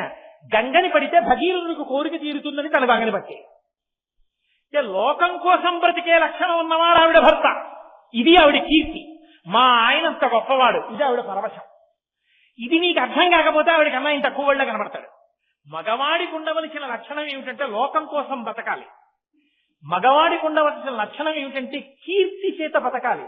మగవాడికి ఉండవలసిన లక్షణం ఏమిటంటే త్యాగము చేత కీర్తి చేత విరాజితుడు కావాలి. అబ్బా ఆయన అండి మహానుభావుడు అని నమస్కరించాలి. ఆయన ఇల్లాలండి అని కాళ్ళకి నమస్కారం చేయాలి. ఆయన ఇల్లాలండి అని బ్రహ్మరథం పట్టాలి. ఆ కీర్తి త్యాగలిగిన నడవడి పురుషుడికి ఉండాలి. అదిగో లోకం కోసం గంగని పట్టిన వాడు ఆయన. భగీరథుడి కోసం గంగని పట్టాడు, భగీరథుడి కోసం గంగని విడిచాడు. కానీ ఆయన గంగని విడిచిపెడితే అందరూ వెళ్ళి గబగబా అందులో స్నానం చేస్తున్నారు. ఎందుకని? భవాంగపతితంతో యం పవిత్రమితి స్పృశు. పరమశివుని యొక్క శరీరమునకు తాకింది కాబట్టి గంగకంత పవిత్రత వచ్చింది. అప్పుడెప్పుడో గంగని పట్టినందుకు ఇప్పటికీ ఆ గంగలో స్నానం చేసిన వాళ్ళందరికీ పాపాలు పోతున్నాయి. గంగ పాపహారిణి కాగలిగింది అంటే పరమశివుని యొక్క జటాజూటమునకు తగిలింది కాబట్టి. ఆయనకే వచ్చింది జుట్టు జటలు కట్టి. జటలు కట్టినా అది ఆయన ప్రజల కొరకు చేసిన త్యాగమునకు గుర్తు. ఆయన నీలకంఠుడై తెల్లని కంఠ నల్లబడినా ప్రజల కోసం త్యాగమే. హాలాహల భక్షణం చేసి నల్ల మచ్చ మిగుల్చుకున్నాడు. అది మచ్చ కాదు, ఆయన త్యాగానికి కీర్తికి ప్రతీక.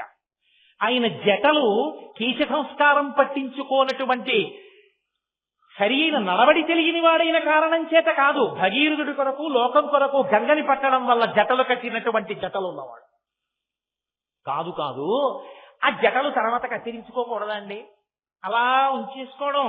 మరి అందరూ ఆ జటలు చూసి పాపంగా గంగని పట్టాడండి, జటలు కట్టే అండానికి కదా ఇప్పుడు కీర్తి కాదా, మరి తర్వాత ఎందుకు కత్తిరించుకోవాలా అంటే ఇప్పుడు కత్తిరించుకున్నా మళ్ళీ జటలే అవుతాయి ఆయనకి. కారణం ఏమిటో తెలుసా?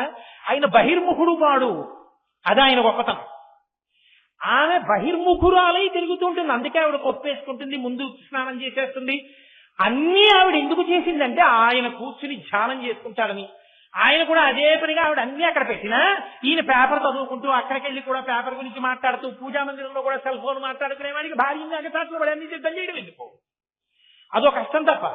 ఇన్ని ఎందుకు పెట్టింది ఆవిడంటే అక్కడికి వెళ్ళి ధ్యానం చేస్తూ ధ్యానంలో తాను రమించిపోతూ ఉండిపోతాడని. అలా ఒక్క పావుగంట భర్త కూర్చున్నాడు అనుకోండి, ఆవిడ ఎంతో సంతోషిస్తుంది. చక్కగా మా ఆయన పొద్దున్నే కూర్చుని ఓ పావుగంట ధ్యానం చేసుకుని బయటికి వస్తారు. ఇలా వెళ్ళి అలా వచ్చేసాడు అనుకోండి, ఏమన్నా అప్పుడే అయిపోయిందా అని అనుకోండి, అబ్బో ఇప్పటికే ఎక్కువ అన్నాడు అనుకోండి, ఆవిడకి బాధగా ఉంటుంది కదా.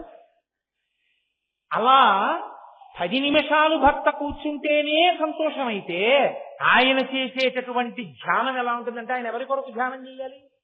ఆయన ధ్యానం చేయడానికి ఇంకొకడు లేడు. ఆయన తనలో తాను రమిస్తూ ఉంటాడు, ఆత్మగా రమిస్తూ ఉంటాడు. ఆ రమించడంలో అలా ఉండిపోయి ఉంటాడు ఎప్పుడు. అలా ఎప్పుడు ఉండిపోయి ఉన్న కారణం చేత ఆయన జుట్టు పెరిగి పెరిగి పెరిగి పెరిగి జటలు కట్టేసి జారిపోయి ఉంటుంది. అంటే తనలో తాను రమించేవాడు ఆయన, తనలో తాను రమించేవాడు భర్తగా దొరికాడని సంతోషించి రమించిపోయేది ఆవిడ. ఇది వాళ్ళ దాంపత్యం. నీ ఇల్లు అలా చేసుకోగలవా? ఇది స్తోత్రం చేయి, నీ ఇల్లు అలా తయారవుతుంది. అంత గొప్ప భార్య, అంత గొప్ప భర్తగా మీరు బ్రతకగలరు. అది కీర్తి తప్ప సంపాదించను తేను దాచను పురుషుడు పొద్దున్న 8ంటికి లేవను, 9ంటికి లేవను, పూజా మందిరాన్ని తుడిచేది పని మనిషే, పూజా మందిరంలో నీళ్లు పెట్టేది పని మనిషే, ఆఖరికి భర్త గారికి మడిబట్ట పెట్టేది ఇంట్లో పని చేసేటటువంటి పని మనిషే, ఆఖరికి భర్త గారికి ఏమైనా కావలసి వచ్చినా ఆయన పిలిచేది పని మనిషినే. ఇంట్లో భార్య ఉన్నది ఎందుకు? భోగానికి తప్ప. ఆ భార్యాస్థానాన్ని పొందినట్ట తనని తాను అవమానించుకున్నట్టు.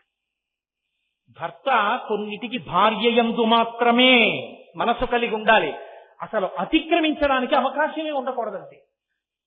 ఆయన పూజామందిరంలోకి వెళ్ళి కూర్చుంటే ఇది లేదన్న మాట ఉండకూడదు.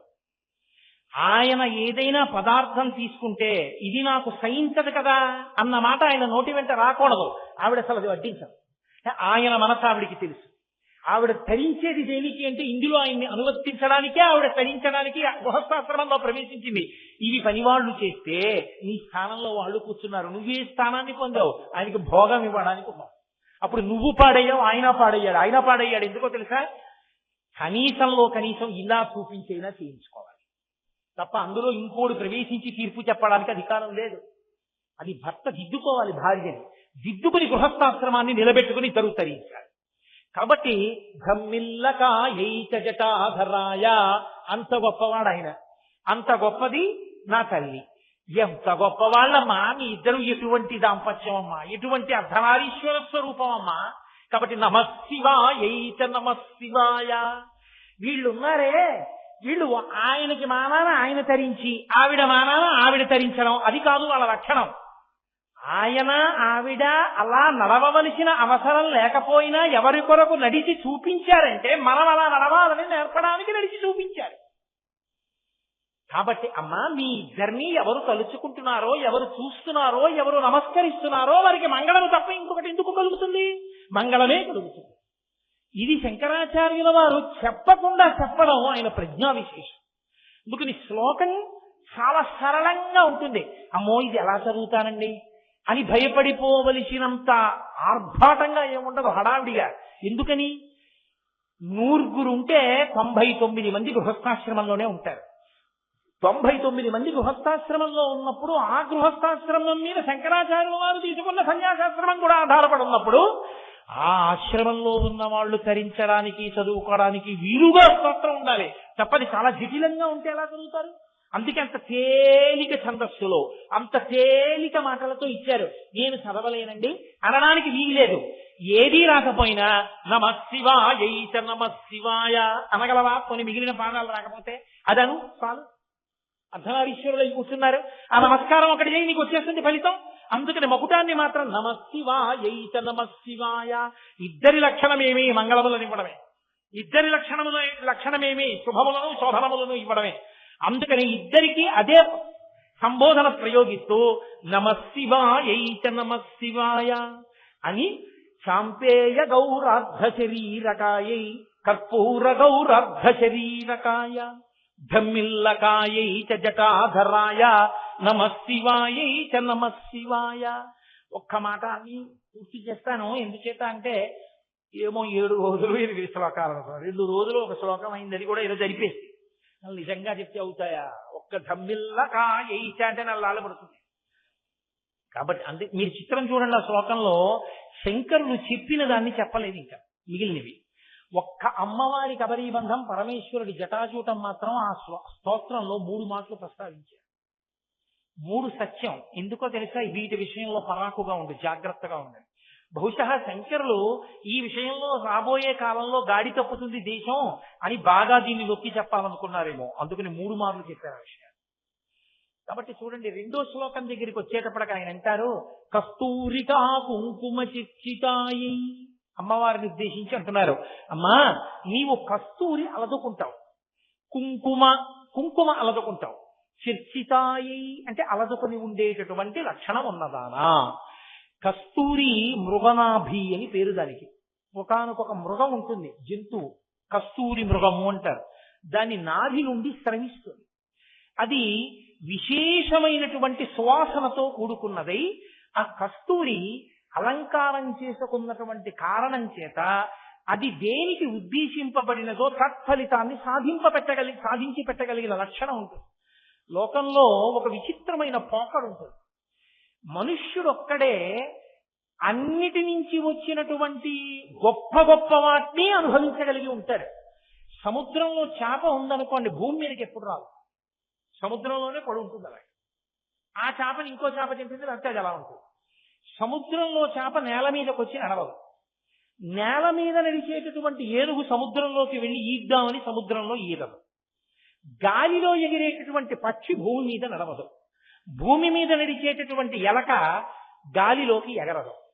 ఏ స్థానంలో ఆ స్థానంలో ఉంటాయి తప్ప వాటి స్థానంలోకి ఇంకొకటి ప్రవేశించదు. అది వాటికి ఉన్న కట్టుబాటు, అవి అలా ఉంటాయి.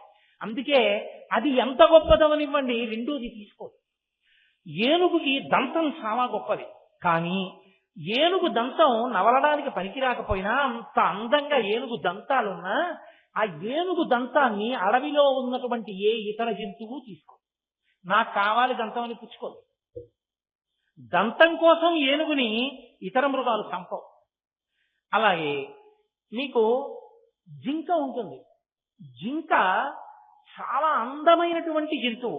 దాని చర్మానికి ఒక ప్రత్యేకమైన లక్షణం ఉంది. ధ్యానంలో చాలా తీవ్రమైన నిష్ట కల్పించగలిగిన శక్తి జింక చర్మం మనకు ఉంటుంది. కానీ ఆ చర్మాన్ని ఏ జంతువు ఉపయోగించుకోదు, మాంసాన్ని తిని వదిలిపెట్టేస్తుంది. మనుష్యుడు మాత్రం మీరు చూడండి, సముద్రంలోకి వెళ్ళి ఓడలో వెళ్ళిపోతాడు, విమానం ఎక్కి పక్షిలా గాలిలో వెళ్ళిపోతాడు, భూమి మీద నడవవలసిన దాన్ని నడవలేకపోతే కారెక్కి వేగంగా వెళ్ళిపోతాడు. ఏనుగు దంతం ఊచేస్తాడు, జింక చర్మం ఊచేస్తాడు, ఆఖరికి సముద్రంలో ఉన్న చేపని తీసుకొస్తాడు, ఎక్కడో ఉండవలసిన పావుని తీసుకొచ్చి అద్దాల్లో బిగించి చూసి ఆనందిస్తాడు. తనకి సంబంధించిన వైభవాన్ని తాను అనుభవించడం కూడా చేత కానటువంటి జీవరాశిలో ఉన్న వివిధ జాతులలో ఉన్న సమస్త సౌందర్యాల్ని తెచ్చి అనుభవించే లక్షణం ఉన్నవాడు మనిషి ఒక్కడే. ఈ లక్షణం ఉంది కాబట్టే మనం ఏం చేస్తామంటే అక్కర్లేనివన్నీ తెచ్చి అనుభవిస్తూ ఉంటాం. ఏది అవసరమో అది తెచ్చుకుని ఇంట్లో పెట్టుకోడు, ఏది తరింప చేస్తుందో అది తెచ్చుకోడు, ఏది అక్కర్లేదో అది మాత్రం తెచ్చుకుని భోగస్థానం కింద వాడుకోవడం మొదలు పెడతాడు. ఏనుగు దంతం తీసుకొచ్చి ఏనుగు దంతంతో బొమ్మలు చేయించి ఇంట్లో పెట్టుకుంటే వచ్చే ఉపయోగం ఏముండదు. ఓ ఓడ బొమ్మో, లేకపోతే 2 నావికులు బొమ్మలో, లేకపోతే 2 కుక్క బొమ్మలో చేయించి నువ్వు ఇంట్లో పెట్టావు ఏనుగు దంతంతో, ఏమిటి ప్రయోజనం? ఏనుగు దంతంతో పరమేశ్వరుడు యొక్క మూర్తిని చెక్కించావు. ఆ తెల్లతనం దానిలో నిబిడీకృతమై ఉంది కాబట్టి ఇప్పుడు నువ్వు దాన్ని సద్వినియోగం చేశావు అనడానికి అర్హత ఉంది. సృష్టిలో పరమేశ్వరుడు ఇంత గొప్ప గొప్ప వాటిని ఎందుకు ఉంచాడంటే యథార్థమునకు ఇవన్నీ మనుష్యులు ఉపయోగించుకోవడానికి. మీరు చూడండి, ఆవు ఎక్కడో గడ్డి తింటుంది, ఎక్కడో వాహినిలందు జలంబు త్రాగగా అంటాడు పరీక్షిత్ మహారాజు గారు భాగవతంలో. ఎక్కడో అలా ప్రవహిస్తున్నటువంటి నీటి గుంతలలో ఉన్నటువంటి నీటిని తాగుతుంది. అది మనకు అవసరమైన నీరు కాదు, అది తాగుతుంది ఆవు. మనకి పనికిరాని గడ్డి తాను తింటుంది. వాసివీన గడ్డి తిని వాహినులందు జలంబు తాగగా నీ చరణంబులెవ్వడిటి దళితంబుగా చేసి వాడు తా కీచరుడైనా అంటారు. అది మనకి పనికిరాని గడ్డి, మనకు పనికిరాని నీళ్లు తాను తాగుతుంది. పసిపిల్లల దగ్గర నుంచి వృద్ధుల వరకు అందరికీ జీర్ణమయ్యే పాలని, ఇహంలో చేసిన పాపాల్ని పోగొట్టుకుని పుణ్యాన్ని సంపాదించుకోవడానికి అభిషేకం చేయడానికి వీలైన పాలని ఇస్తుంది. ఆ ఆవు తన గోత్రనామాలతో తాను ఇప్పుడైనా అభిషేకం చేస్తుందా? మనం చేసుకుంటాం. మన కొరకు ఉపయోగింపగలం. ఆ ఆవు పాలు నువ్వు కాఫీకి ఉపయోగించుకుంటే నేరస్తుడివి నువ్వు. ఆ ఆవు పాలు అభిషేకానికి ఉపయోగించుకుంటే నువ్వు సక్రమంగా ఉపయోగించుకున్నవాడు. వస్తువు ఉండడం కాదు, వస్తువు ఎందుకుందో దాన్ని ఎందుకు ఉపయోగించుకోవాలో నీకు తెలిసి ఉండాలి. అలా ఉన్ననాడే నీ ఆశ్రమం సిద్ధిస్తుంది. ఏ ఆశ్రమంలో ఉన్నవాడు ఆ ఆశ్రమంలో ఉన్నదాన్ని వాడాలి, లేకపోతే దానికి అర్థం ఉండదు. బ్రహ్మచారి కాటుక పెట్టుకోకూడదు, గృహస్థు కాటుక పెట్టుకోవచ్చు. కంటికి చలవ చక్కగా పెట్టుకోవచ్చు, దోషం లేదు. బ్రహ్మచారి పూలదండ మెడలో వేసుకోకూడదు, గృహస్థు మెడలో పూలదండ వేసుకోవచ్చు. బ్రహ్మచారి నగలు పెట్టుకోడు, గృహస్థు మెడలో హారం వేసుకోవచ్చు. బ్రహ్మచారి తాంబూలం వేసుకోడు, గృహస్థు తాంబూలం వేసుకోవచ్చు. ఇంటి ఇల్లాలు మధ్యాహ్నం తాంబూలం వేసుకుని తీరాలి, భర్త ఆయుర్దాయం జరుగుతుంది. వేసుకోవలసినది వేసుకోవడం మానేసి భర్త గారు తాంబూలం పూజామందిరంలో పెట్టడం, భార్య తాంబూలం వేసుకోవడం. అప్పుడు ఇంకా ఈశ్వరుడు సృష్టించినటువంటి అపూర్వమైన ఆకులలో ఒకటి నాగవల్లీ దళైర్యుతం ముక్తాచూర్ణే రసం యుక్తం తాంబూలం ప్రతిగృహ్యతాం అని కదా మంత్రం.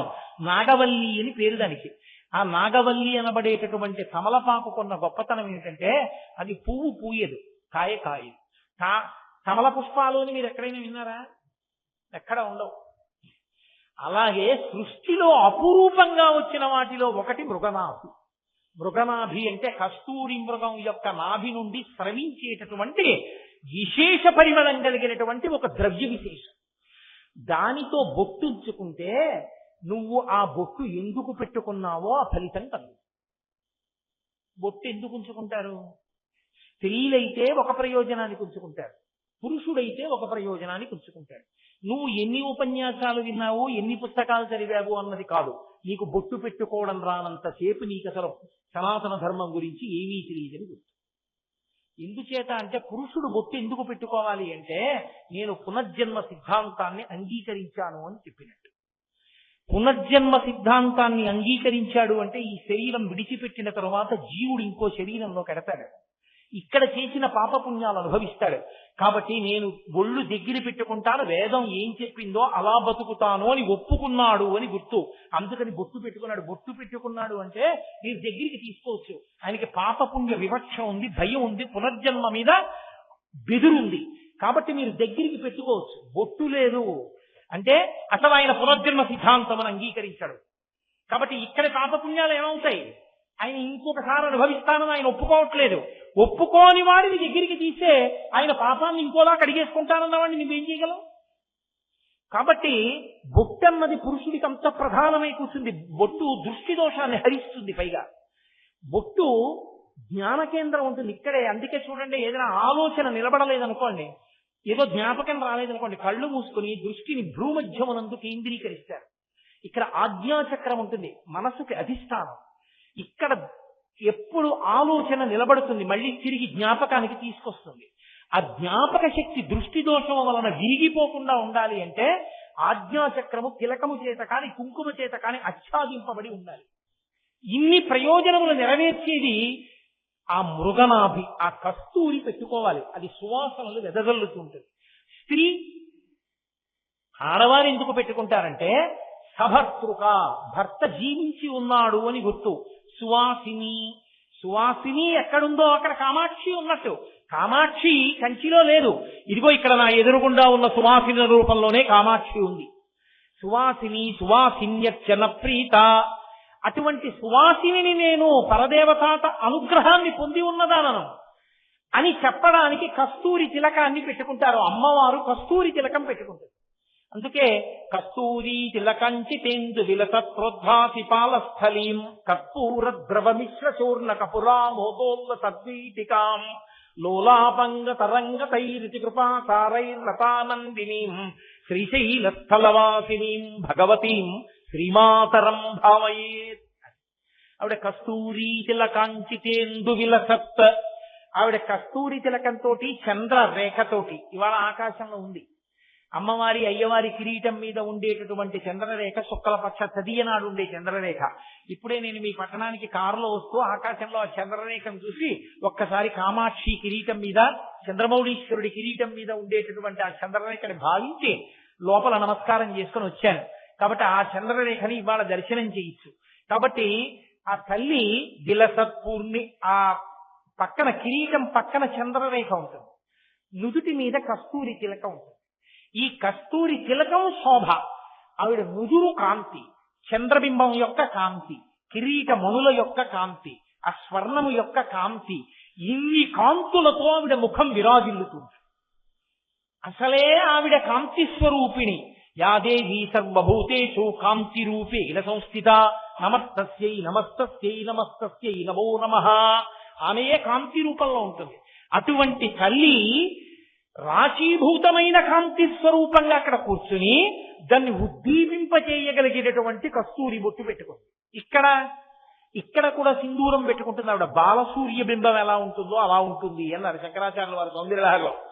కాబట్టి కస్తూరి తిలకం పెట్టుకుంది ఆవిడ. ఇప్పుడు ఆ కస్తూరి తిలకం పెట్టుకున్న అమ్మవారి మోము ఎలా ఉంటుంది అంటే అసలు మీరు ఇలా చూడగానే కన్ను తిప్పలేరు. ధ్యానమునందు అమ్మవారి ముఖమండలాన్ని కానీ ఎవరైనా ఒక లిప్తకాలము దర్శించగలిగితే కొన్ని గంటల సమాధిలో పెడతారు. ఎందుకు పెడతారో తెలుసండి? కారణం ఒకటే, ఇక ఆమె ముఖమండలాన్ని చూసిన తరువాత వేరొక వైపుకి మనసు తిరగదు, ఇంద్రియములు బహిర్ముఖములు కావు. అంత కాంతి, అమృతము కారిపోతుంటుంది ఆవిడ ముఖంలోంచి. అంత కారుణ్యమూర్తి నా తల్లి పరదేవత. ఆ తల్లి ముఖమే ఎర్రటి కాంతి, దానికి తోడు ఎర్రటి బొట్టు, ఇక్కడ సింధూరం, ఆ పైన బంగారు కిరీటం, ఆ పైన చంద్రరేఖ. ఇన్ని కాంతులు, పసుపు, తెలుపు, ఎరుపు, మణుల కాంతులు కలిపి కొత్త కాంతులు చింగుతుంటుంది.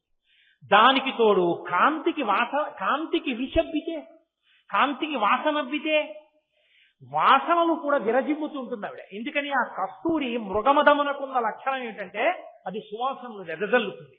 అటువంటి తిలకం పెట్టుకున్న అమ్మవారి ముఖమండలం చూడగానే కళ్ళకి కలిగిన ఉపవాసం తీరిపోతుంది.